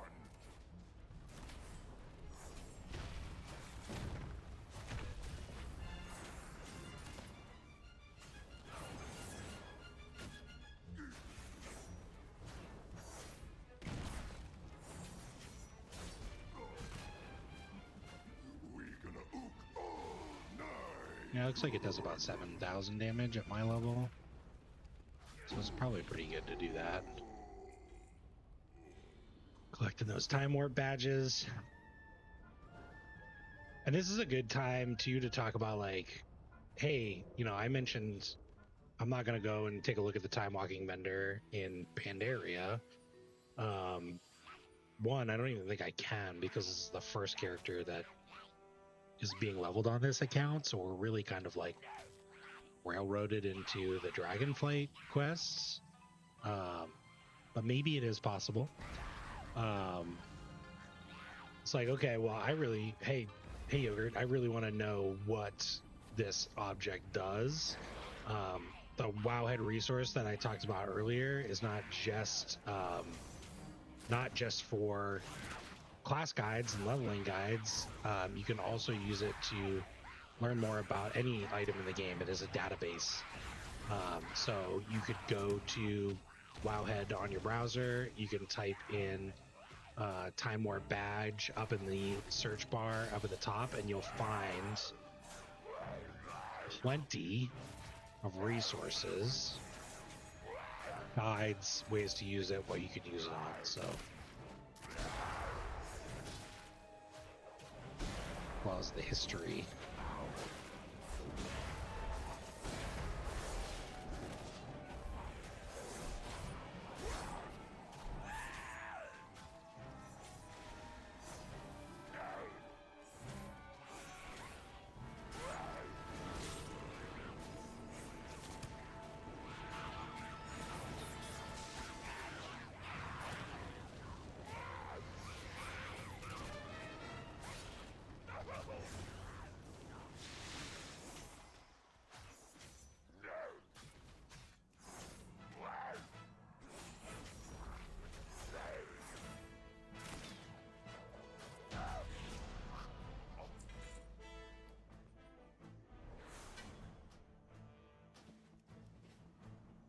My little pop-up was the first time we actually probably saw that, because we equipped that while we were still in a group. Loot is tradable with the people that you acquired it from or with. So for example, we're all in this dungeon, and if I didn't need that belt, I could trade it to any of my group members that could use a leather belt, which is a nice little system that provides players with some flexibility. You can do this with any loot that drops in an instance content, dungeons, or raids for up to 2 hours after you loot the piece with someone that was in that dungeon or raid.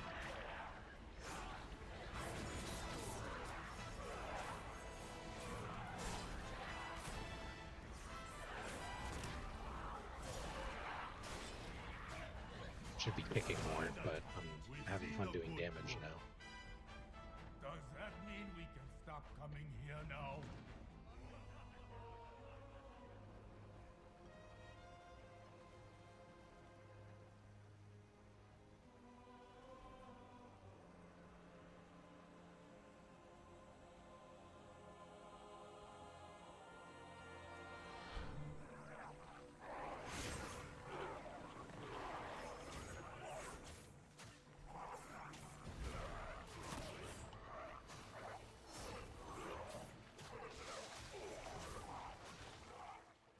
Hard to tell what that does.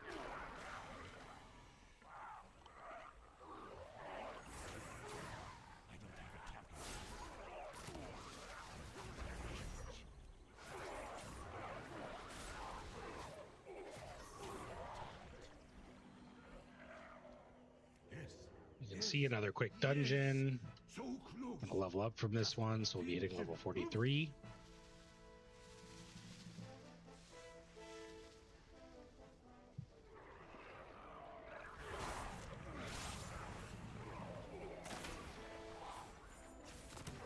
Crit buff rolling.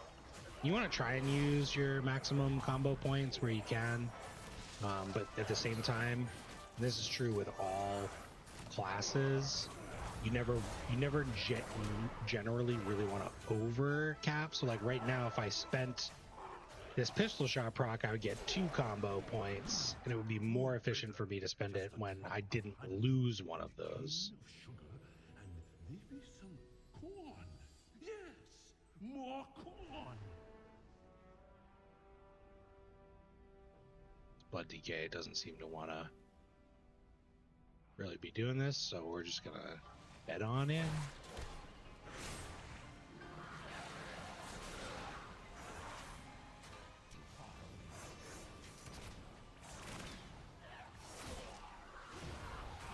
can see why lining behind the pillar is a good idea, because these guys are also spread out and they're just sitting here casting, and it's taking way longer than it did with our other group.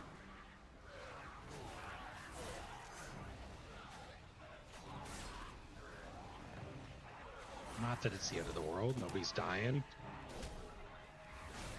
I could be kicking more, bringing these guys in.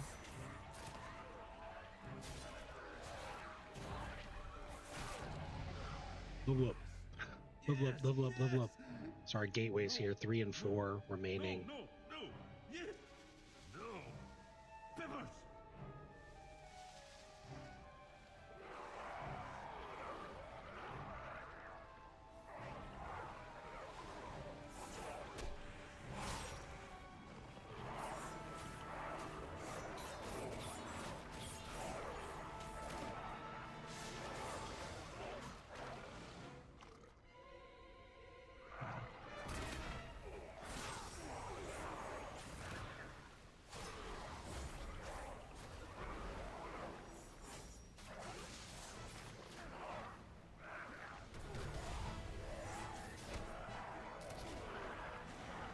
Whoa! It always procs right at the end. Hopefully we'll have it long enough.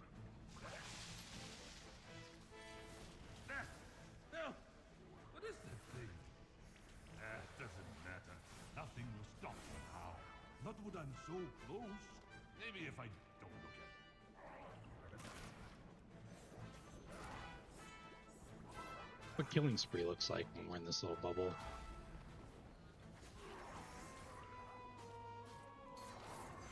Yeah.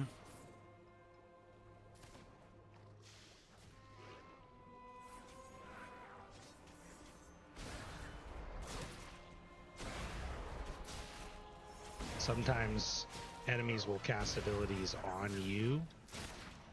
So you can see here, I'm like shooting beer out of my ears, so I want to make sure that I'm not pointing that at my friends.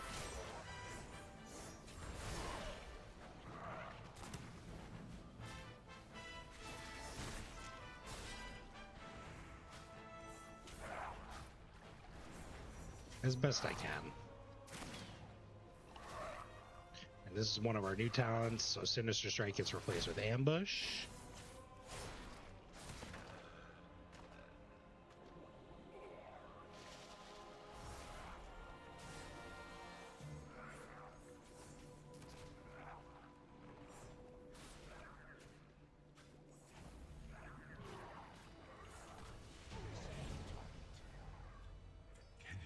We got big. Oh, we got a whole level just from that quest. That's crazy. It's so fast to level. Oh my god. Our timeways buff. Holy smokes, we got like 2. So again, if you're a playing a class that can heal or tank, might not be the best for an absolutely brand new player, but if you're playing a class that can heal or tank, then you will get into these dungeon queues at a much greater rate. You'll be able to just basically do those continuously. So I would definitely recommend, just to get like used to the world a little bit, probably going through the Dragonflight campaign, but it's definitely not mandatory. And what we're going to do with this video series as it continues on is, this is the first character on this account, so it's got nothing. As soon as we buy the War Within expansion, we're going to get a level 70 character boost, and when that happens, when we unlock the War Within, if you're really just looking to like jump into the end game in World of Warcraft, you don't really care about dragon riding and some of the lore, the history, you can absolutely do that. When we hit level 70, I'll go through everything, and we'll talk about like, okay, this is what you need to know. And in that case, you are going to be going through a leveling campaign, because you'll want to do that to sort of unlock the different expansion features and get introduced to different factions. So what we're doing here is going to be very similar to what you would do at level 70. We're going to do that again. We're going to do it over. So, but in a different setting, of course. you can have the honor of pushing his Push the boat boat out in. to sea for your help protecting Iskara. You treasured us all. May the seas find you as worthy as we do.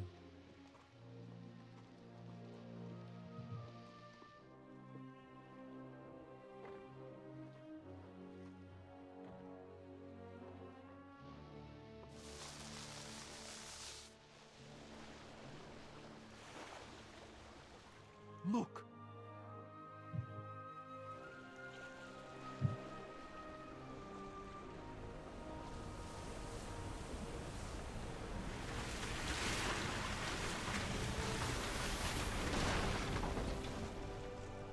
What the heck?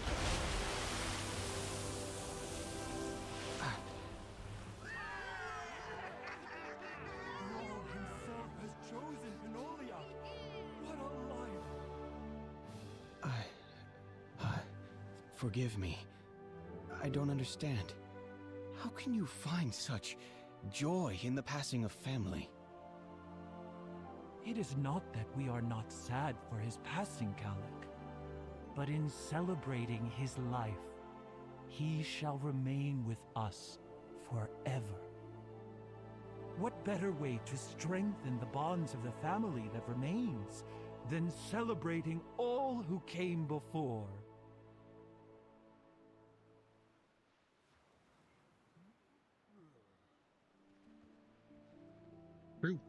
True and real. There's magic in everything. There's skies and Level up. strong winds. Level up, level up, level up. You're So I think leaving. today we're going to go to 50, The which is celebration great. has That's only just much begun. further along than I was expecting Thank to you, be. Brenna, and everyone. I have learned Here more we than are I going imagined in my short time in your towards company. Improved Adrenaline Rush. Ooh, Despite I definitely want tragedy, that one. I like that one you a all lot. remain kind and resolute. Or Slice and Dice Because of your grants community, additional attack speed. We're going to because get of family. Improved Adrenaline Rush. The power The last thing that we Blue got was Dragonflight is activating missing. Adrenaline Rush causes your not next ley roll the lines or bones to grant at least 2 ancient matches. artifacts. So we want to It's start family. working Adrenaline Rush in as our opener. And we're done with the Tuskar for now.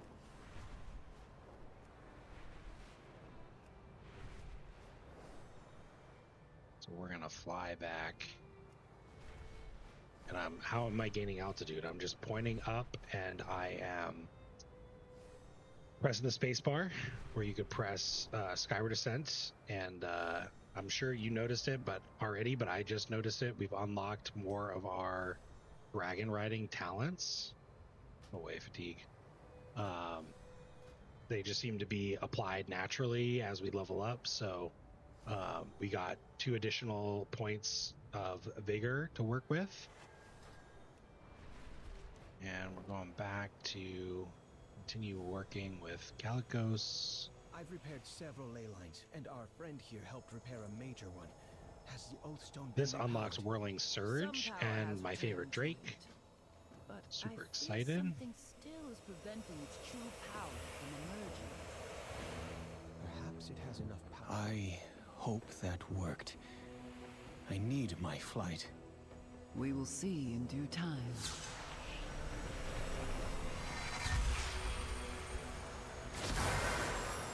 Khadgar, what's happened? The Primalists are on the move. It seems we did far too well at stymieing their efforts at Vakthros. Razageth has renewed the attack herself. If Vakthros falls, the whole of the Azure Span will fall with it. Quickly then, we must stop her before all is lost. Hopefully, we won't have to face her alone. Vakthros is connected to the major ley lines in Azure Span. If it is destroyed, the Archive's child, you cannot show any mercy Just to want to make sure that Razageth. we get She has made her roll choice. forward. I understand. No, you do not. You have a kind Oh, soul. where it went. I know you hesitate at the thought of fighting any more of your own kind. I showed too much mercy. We're up to 4 once, mounts now. 3 of them are dragons. twice, many times. Before long, it was too This one's late. my favorite. You speak. Big Blue. Just a good dragon model. I started flying upwards, but we actually want to go down. Well, and then they're going to take us upwards. Of course they are. Oh, they're going to take us home? They're going to take us somewhere.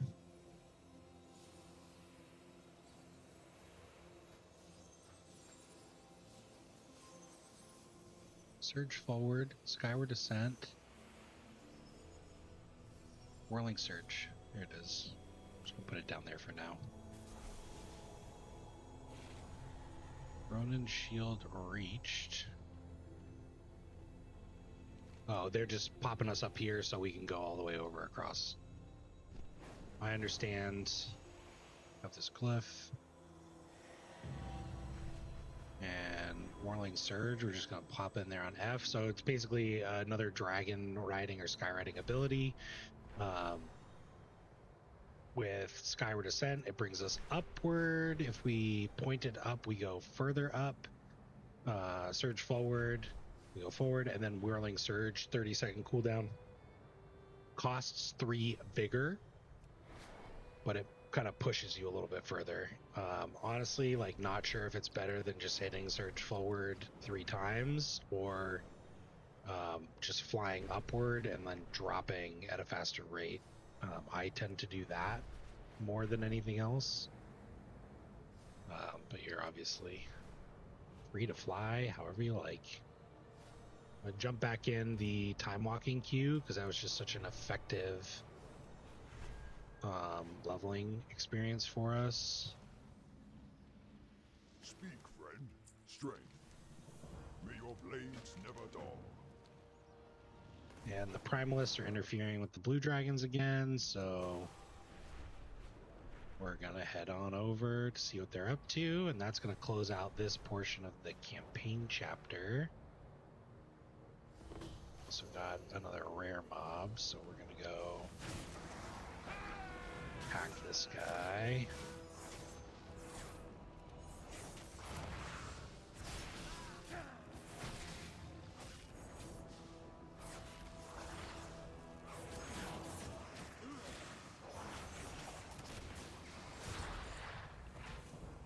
$6,000 experience and a trinket. It's a strength trinket. You can see strength is grayed out down in the bottom, so we can't use that. I'll reinforce the wards around the tower and keep Razageth busy. I'll join you once I deal with these proto-dragons and the swath of elemental magic barraging me from the ground. Come back soon. There is much we can learn here. Keep your guard up. Meet the Primalists.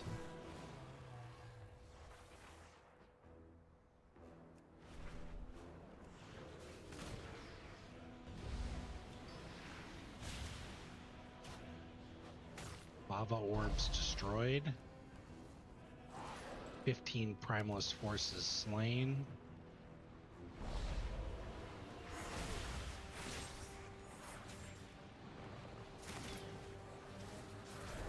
Razageth, I'm giving you one chance to stop this insanity.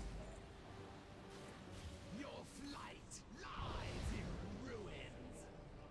What good did clinging to Titan magic do for you? At least your predecessor was an aspect to be feared. You play with powers you do not understand.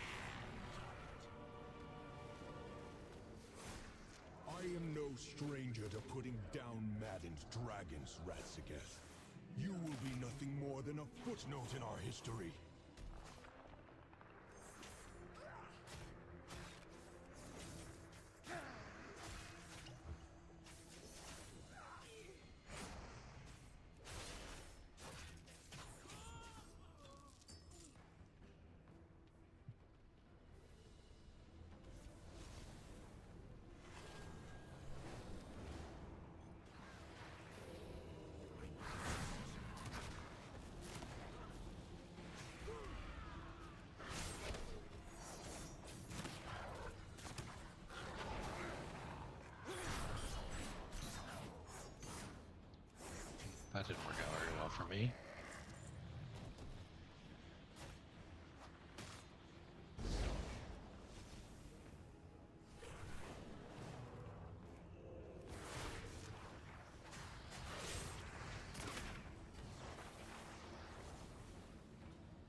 whenever you're trying to just kill a vast quantity of mobs, going after the weakest ones will definitely be a little bit of a time saver for you.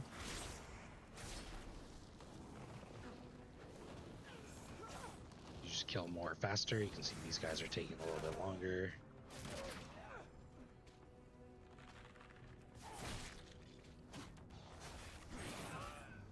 There we go. Quests are done. Got another level.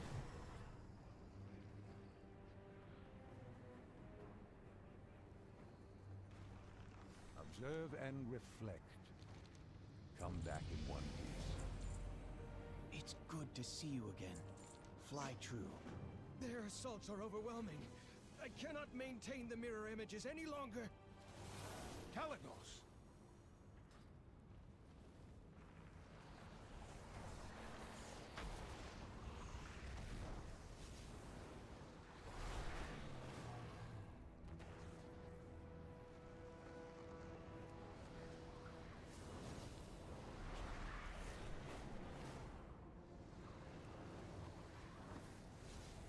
Primal energies recovered.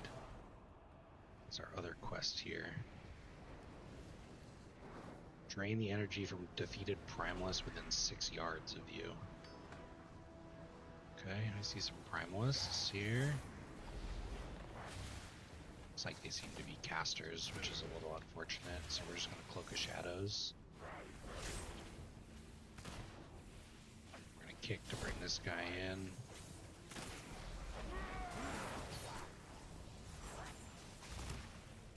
Killing Spree is probably not the best leveling ability when things die super quick. I only got a 16%. Oh my goodness gracious. And spread its use like a blight upon this world. This power is meant to be studied and harnessed, not feared. You would kill those who seek to use it for the greater good? One of my bad habits is always forgetting to actually drain the mobs after you kill them, so always be paying attention to your quest items.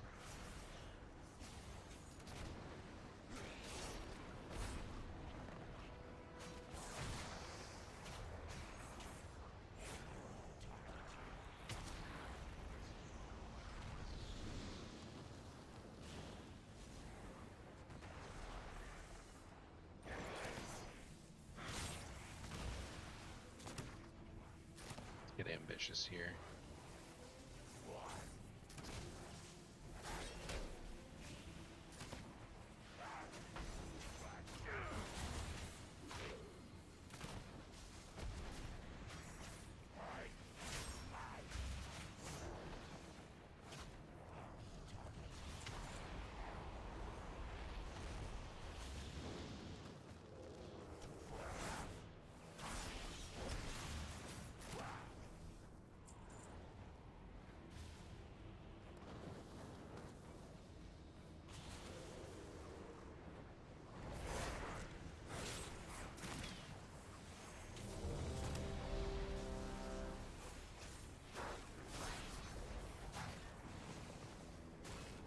This should be really good timing, because hopefully what we could do here is get a couple levels and then finish off the campaign along with level 50. Will be good progress.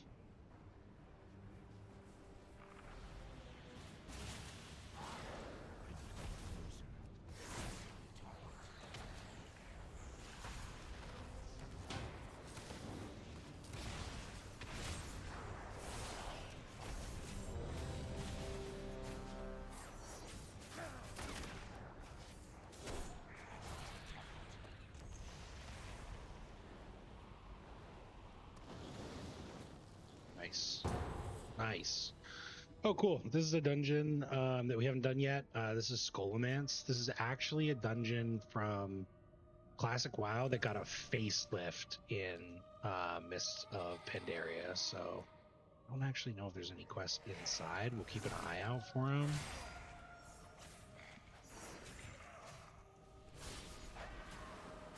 So a couple things have changed about our little setup here. One of those is when we press Adrenaline Rush, we get full combo points, which is great. A common skip in Scholomance is just jump down here and just start attacking the boss. And then when we Adrenaline Rush, Your soul cannot withstand my power. the next time we roll the bones, we're going to get guaranteed two dice results, 2 matches.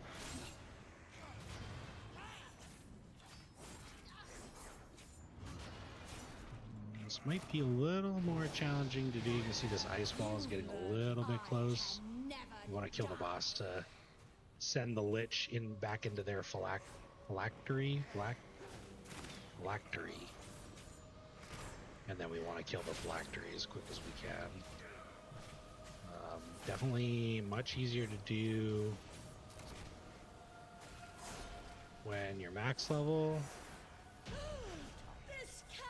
and your healer's not dead. I don't have a target.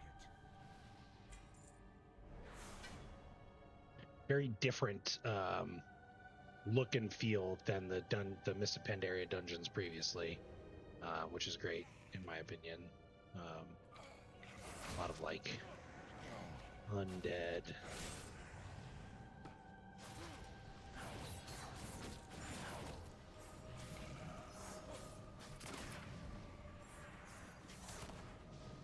Hope I don't die.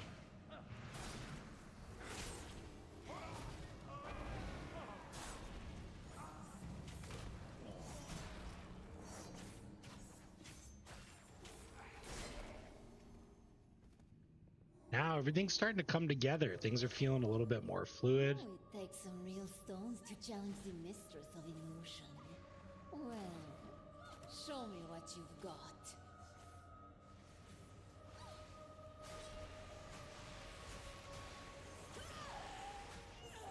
This boss does that little frontal. Good rule of thumb, especially if you're a melee player, martial weapon wielder. Good rule of thumb is to always stand behind the boss. The one exception for that was when we were doing the tutorial and we were talking about dragons. Sometimes they'll tail swipe, but most of the time you want to stand behind the boss so that when they do stuff like this, you're not getting damage taken. Feeling a bit dizzy?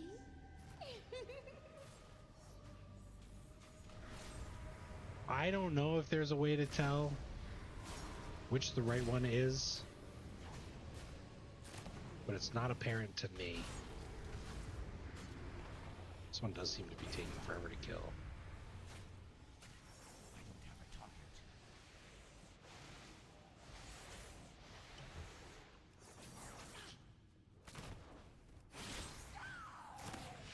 Whoa, don't run into that. Got a cloak. Good upgrade. Still no quests. This guy keeps following us around, but he's got no quests. My dear, it appears we have visitors. Friends of yours, Voss? You there, make yourselves useful and deal with these summoners.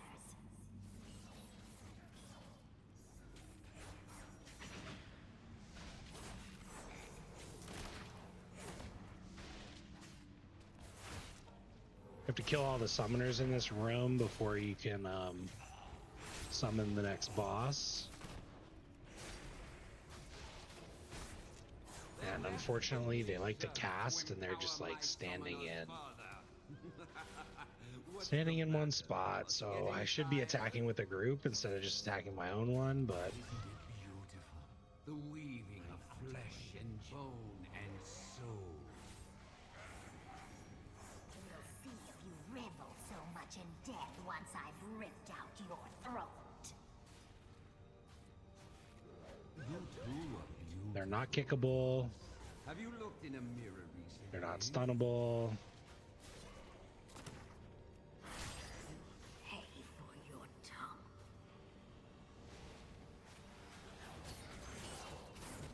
Killing spree.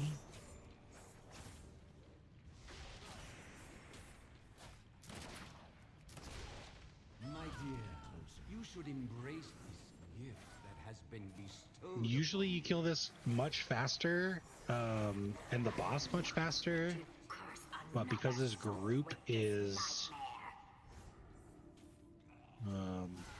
new, might actually have to do a mechanic. So what you want to do is pick up one of these bone piles, and it's going to give you a 5-minute buff that absorbs the next bone spell. I don't know if it's necessarily what we need as a DPS, but I believe the tank needs it.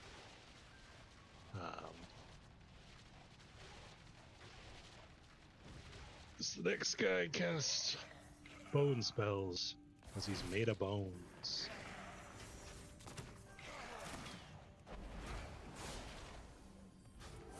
Much more fluid rotation there. We opened, we had plenty of combo points, we hit between the eyes. Our adrenaline rush came off cooldown. It then refilled our combo points and is going to give us a boost of energy at the ends. It also guaranteed our next 2 matches, which makes us stronger.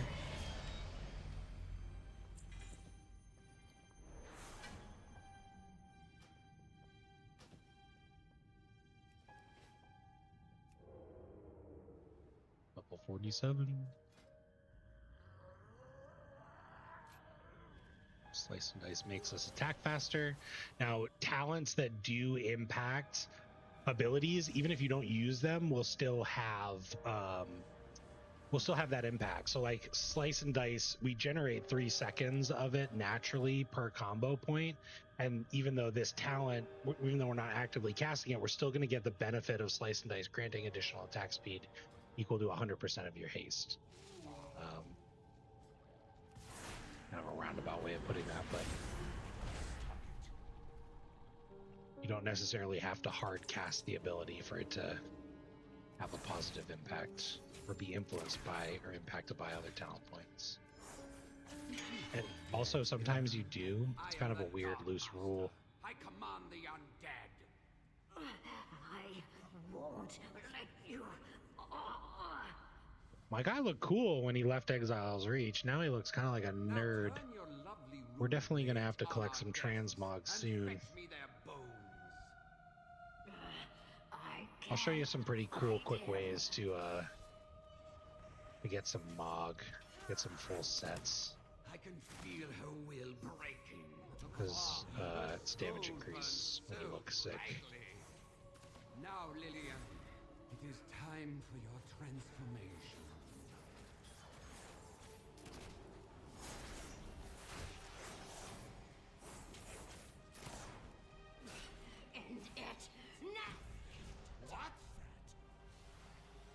I don't even know what her abilities are. Kill her and take the loot. The bones. You rat! Leave me to die alone, please.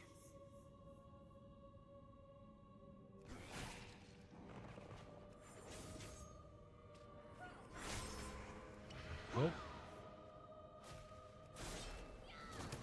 Wow, that was a close call.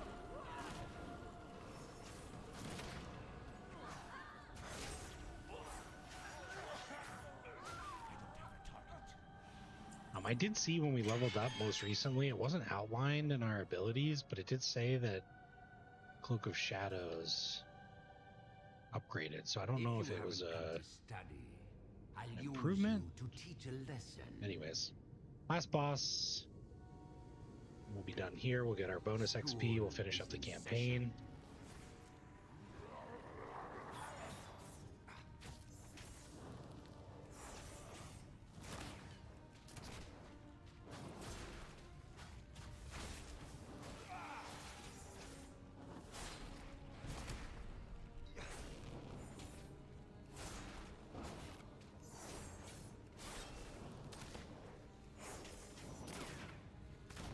You can see our cooldown of between the eyes, roll the bones is becoming a lot faster because we're spending combo points more and we're contributing to that positive feedback loop.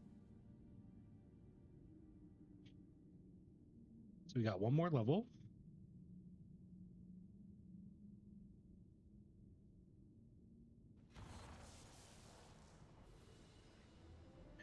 we got one more talent point on the class tree and one talent point on the outlaw tree.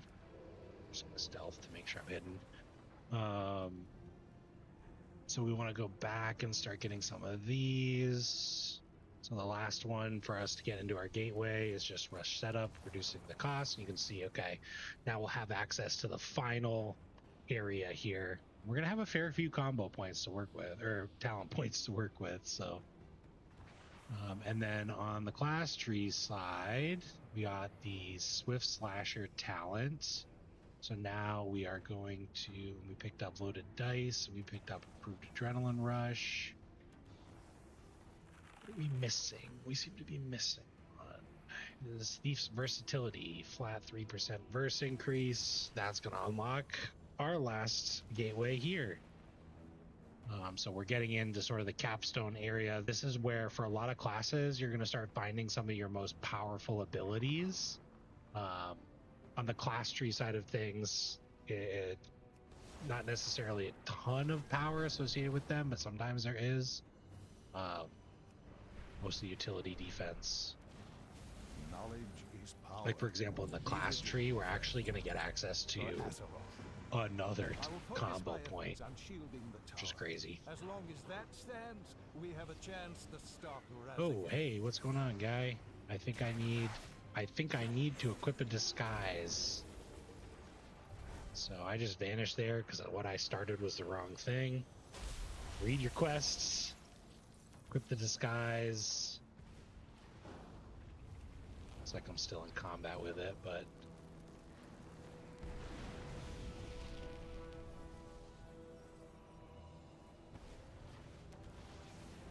these are another unique quest that exists in World of Warcraft. I mean, they exist in other games too. It's kind of similar from other games to like stealth quests. Like, you were disguised as this elemental, and you can see these guys with eyes and these radius. They'll see through the disguise. If I go into this little circle, it'll send me back to a previous point, or it will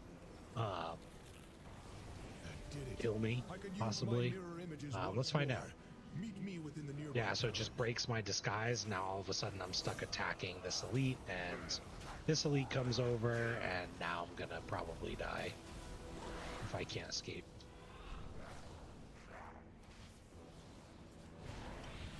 We can take advantage of tethering, so I'm like just trying to head back to the previous area that I was in until combat breaks without engaging any other mobs. So it can be a little bit tricky.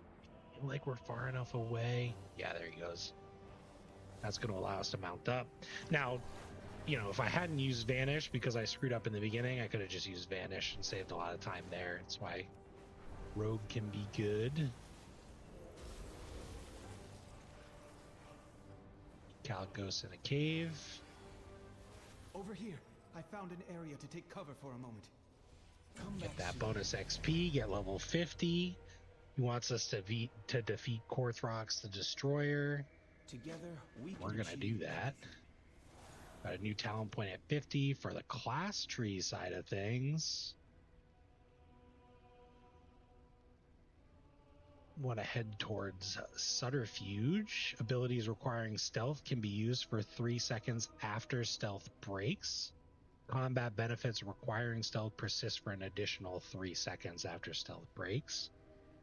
A good example of this is going to be like ambush, right? We get 2 combo points when we ambush. So if we can continue to use ambush after we stealth, that'll be good. Soothing Darkness is okay. You know, it's nothing crazy. You're healed for 30% of your max health over 6 seconds after activating Vanish. Seems like it would be a pretty decent PvP talent and a pretty decent leveling talent. In case we're getting into trouble, we can Vanish and regain some of our health. And somebody already killed the dragon, so we gotta sit here and wait. Level 50 didn't really come with anything cool, just level 50 and a talent point. We're through, this will be the last campaign quest in this zone, which puts us through the Waking Shores, the Onaran Plains, and the Azure Span. All that remains for us is the timeline in Thaldraszus. So we'll see kind of like what happens from a new player experience, because our goal here is actually to reach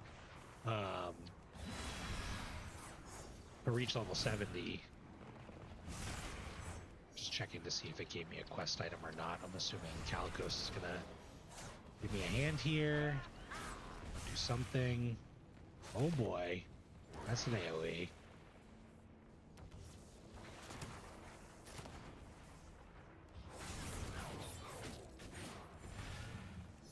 Seek sanctuary There we in go. my rooms.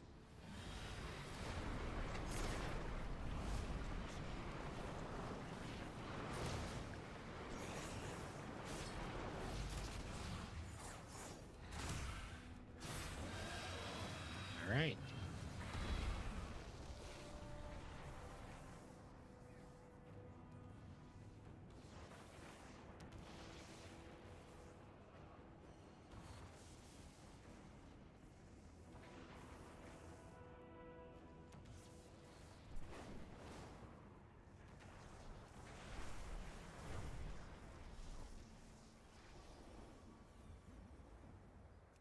Nope. It's sending me very far away according to that pin, but it actually looks like it's not that far away. It's right down here. Adventurer, you made it not a moment too soon. It's funny, I went the wrong way. The tower of its energy. Ooh, epic upgrade on our gloves. New shoulders, higher item level. Ride Khadgar's flying disc. Your cause is Great. Here we go again. Soon this land will lie in ruins, just like your dragon flight. Pathetic mortals, cowering behind the blue dragons and their titan magic. You will die alongside them.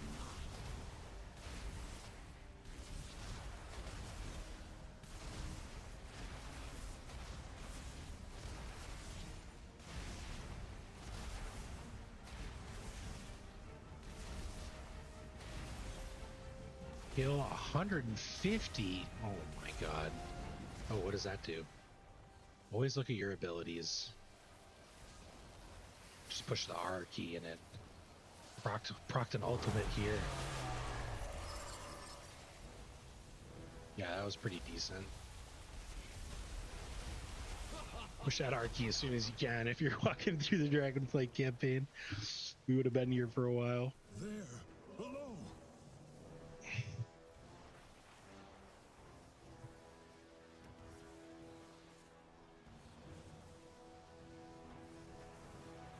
Oh, what do we got here? Call out the target for Calicos to dispel. Where? Oh, storm funnels. Okay. Read the quests. Storm funnels, top right here. And last one is over here.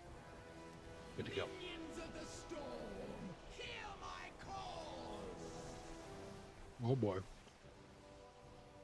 The shield won't last much longer.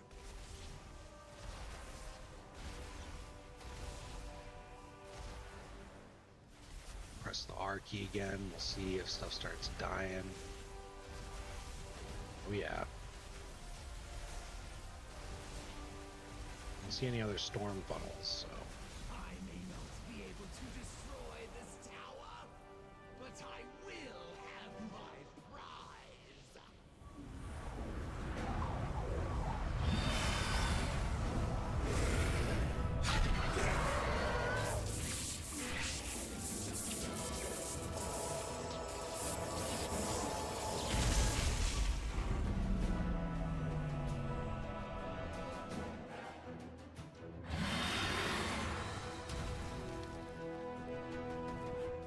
Weakling, you need a mortal to defend you. Abominations, both of you, and you will perish here, cold and alone. He is not alone. The hell are you?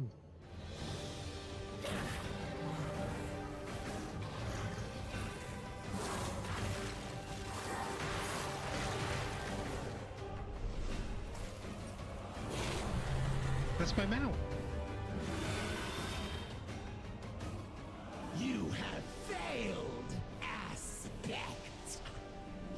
soon learn that killing you would have been a mercy. Now you can watch your empire collapse alongside your false queen!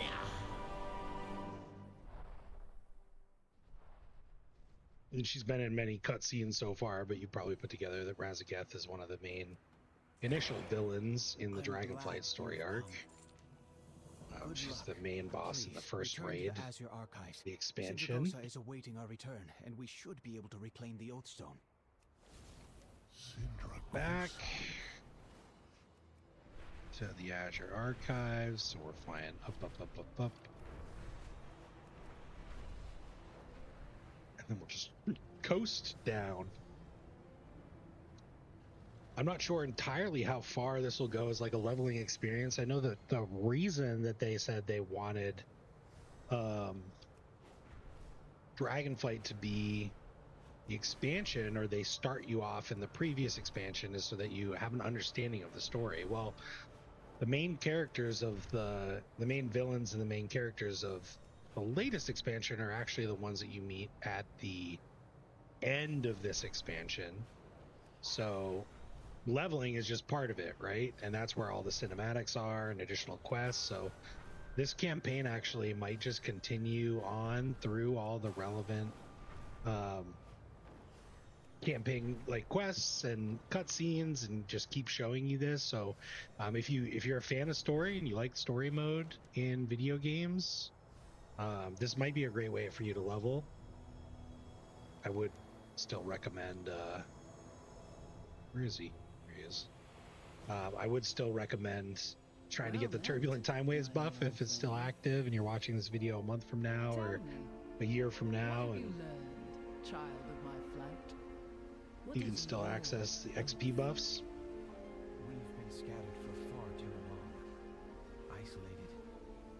But a dragonflight is more than an oath we make. I don't know why it's zooming in on the chests. And it's time. What is happening? That's so funny. Oh my god. This is not normally. They're just supposed to be faces and top halves of bodies.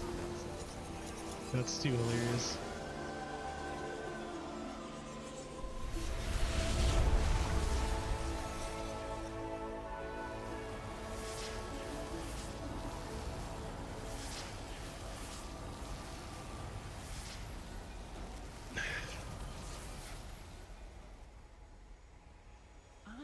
Just what to do. There's our achievement, Azure Spanner. We also got level 51, which is sweet. I don't really know where I want to put that talent point, so how can I help? Work at that later. So travel to Valdrakken and meet with Alexstrasza the Lightfinder. So this is going to take us over into Don't wait for me. I'll be there when you arrive.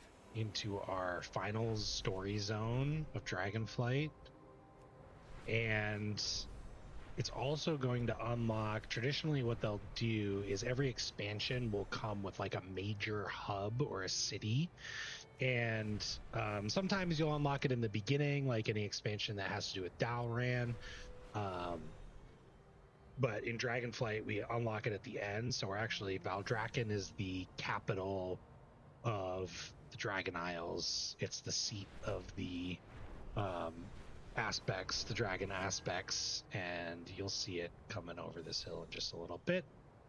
And in major cities you'll find things like banks and profession trainers and auction houses, inns, all that stuff. So significantly bigger than hey, the blue dragons are coming, that's cool.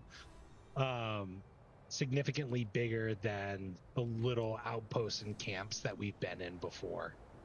So we're coming up on this now. And so far we've done red and black, green and blue. The storyline here that we'll dive into next time is going to focus on the gold dragons, which are associated with time. And this is the main city of Valdrakken. I'll just go up here. When you go into the main city, you'll get a closer map here. But as you're sort of approaching it from the sky, I'll just highlight a couple of different areas that could be useful for you. So down here, straight in front of us, is the auction house. And then down here are the profession vendors and trainers. They go down here as well. This is a rostrum of transformation where you can change the appearance of your dragon. Over here we have profession vendors, and then in here is the little PvP area. And then the the bank and the Great Vaults right here. The inn is over here. Like I said, the auction house and the Flight Master. So you can see it's actually got some folks here, which is cool. And then on your mini map, you'll see a whole bunch of icons. So you'll see side quests and transmog mounts that are active. Like this guy, he has a mount with vendors on it, where you can repair your gear and sell your items, sell your junk. You can open up the transmogrification window, which we'll definitely talk about that next time.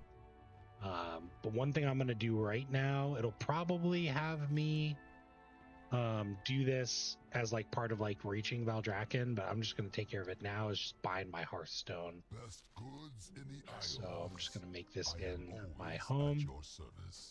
And when you're binding your Hearthstone, you will always be in the position when you bind your Hearthstone. So I'm facing the door and I click accept.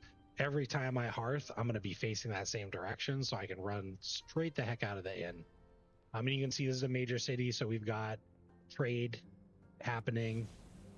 This is the major city from the previous expansion. So there's a couple of folks here maybe doing the same thing that we are, picking up a character that they left off with.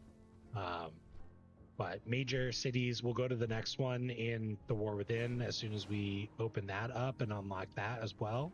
But they'll usually be quest hubs and places where people will spend most of their time. So that'll be it for today. Just double checking. Got a couple of talent points that we'll spend really quickly. And I did just want to finish off with talking about some XP buffs and stuff like that, because it's going to be different for everybody, depending on when they start and what's going on. Right now, turbulent timeways is a very powerful buff. It does last for a long time, and it tends to come around at the end of an expansion. So we're waiting for season 3 to start in the War Within. That's going to bring about the final raid before the next part of the World Soul Saga, and the next expansion with another set of 3 raids and 3 seasons. So turbulent timeways is a way for, hey, people that may have been done with their characters and with their raid progression, and they've done everything they want to in the season, here's an incentive to come and level up another character, or to help new players get in the game. Turbulent timeways isn't always active. Again, I mentioned it last time, but you can see what's active in terms of holidays and events by opening the in-game calendar. There are a couple other XP bonus events that I want to just talk to you about now.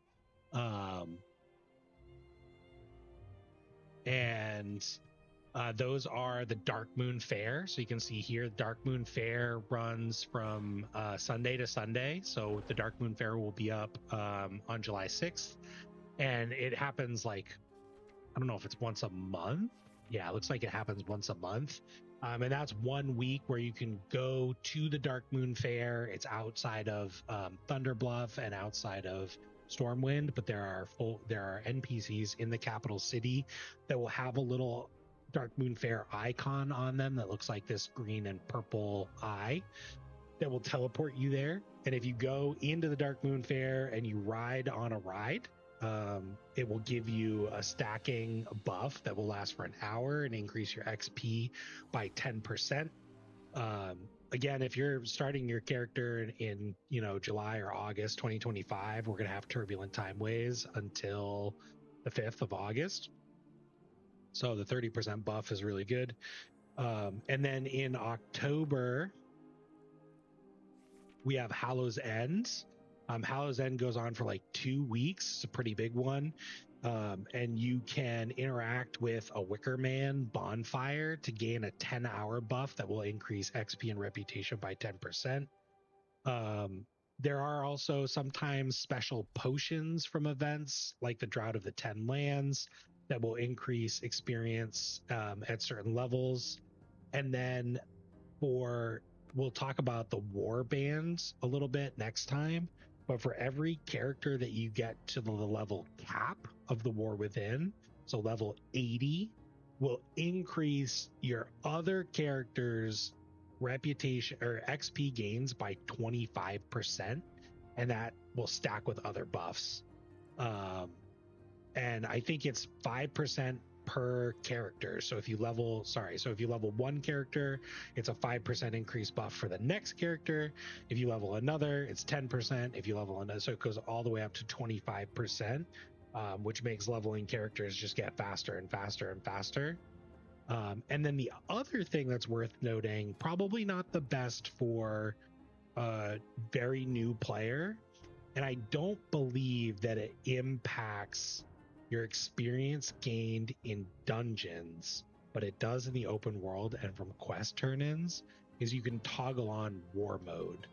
So war mode, enlist in war mode and activate world PvP, increasing quest rewards and experience by 10% and enabling PvP talents in the outdoor world.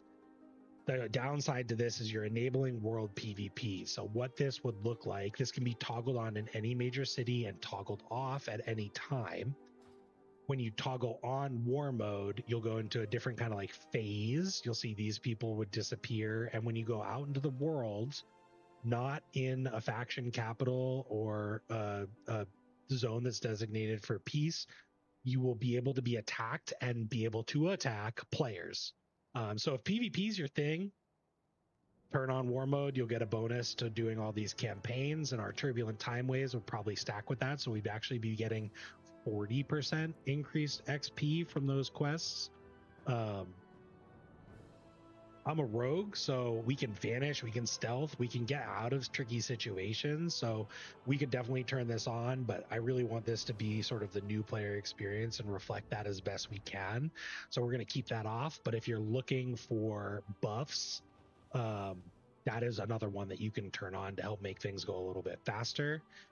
And then the final one is during the anniversary event, which has actually gotten bigger and bigger every year. You can get a buff.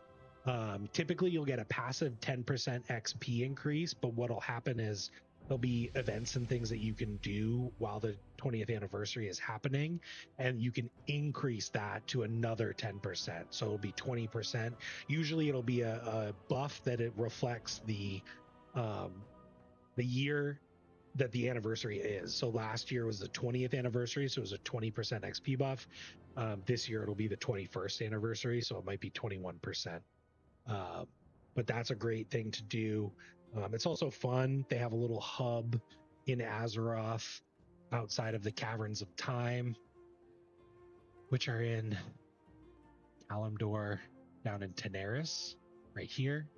It's where we're going to go for our Warband quest eventually. And there's a bunch of events happening. There's like famous world bosses and mount contests and all sorts of things that you can do, along with old, updated dungeons and raids and plenty of catch-up gear. So the 20th or the 21st anniversary will be another good time to level a character. But you can also just keep on trucking. So, you know, unlike me, you're not taking breaks in between each game session. You can just keep spamming those random dungeons and getting that bonus XP and doing quests. Basically, all the ways are very efficient. I would just kind of like follow your heart on what you want to do. If you want to learn a little bit more about the story, keep doing campaigns. If you want to just run dungeons and get used to group content, you can just run those over and over and over again. It's totally up to you, but keep an eye out for active buffs. Take a look at the calendar, see if there's anything going on. Right now, we also have Midsummer Fire Festival. I know there is a buff here, but I don't think it's an XP buff. And keep an eye out for Timewalking. Timewalking dungeons do tend to just be a little bit more efficient, even without turbulent timeways. Kind of depending on what Timewalking we're doing, right? We're doing Mists of Pandaria right now.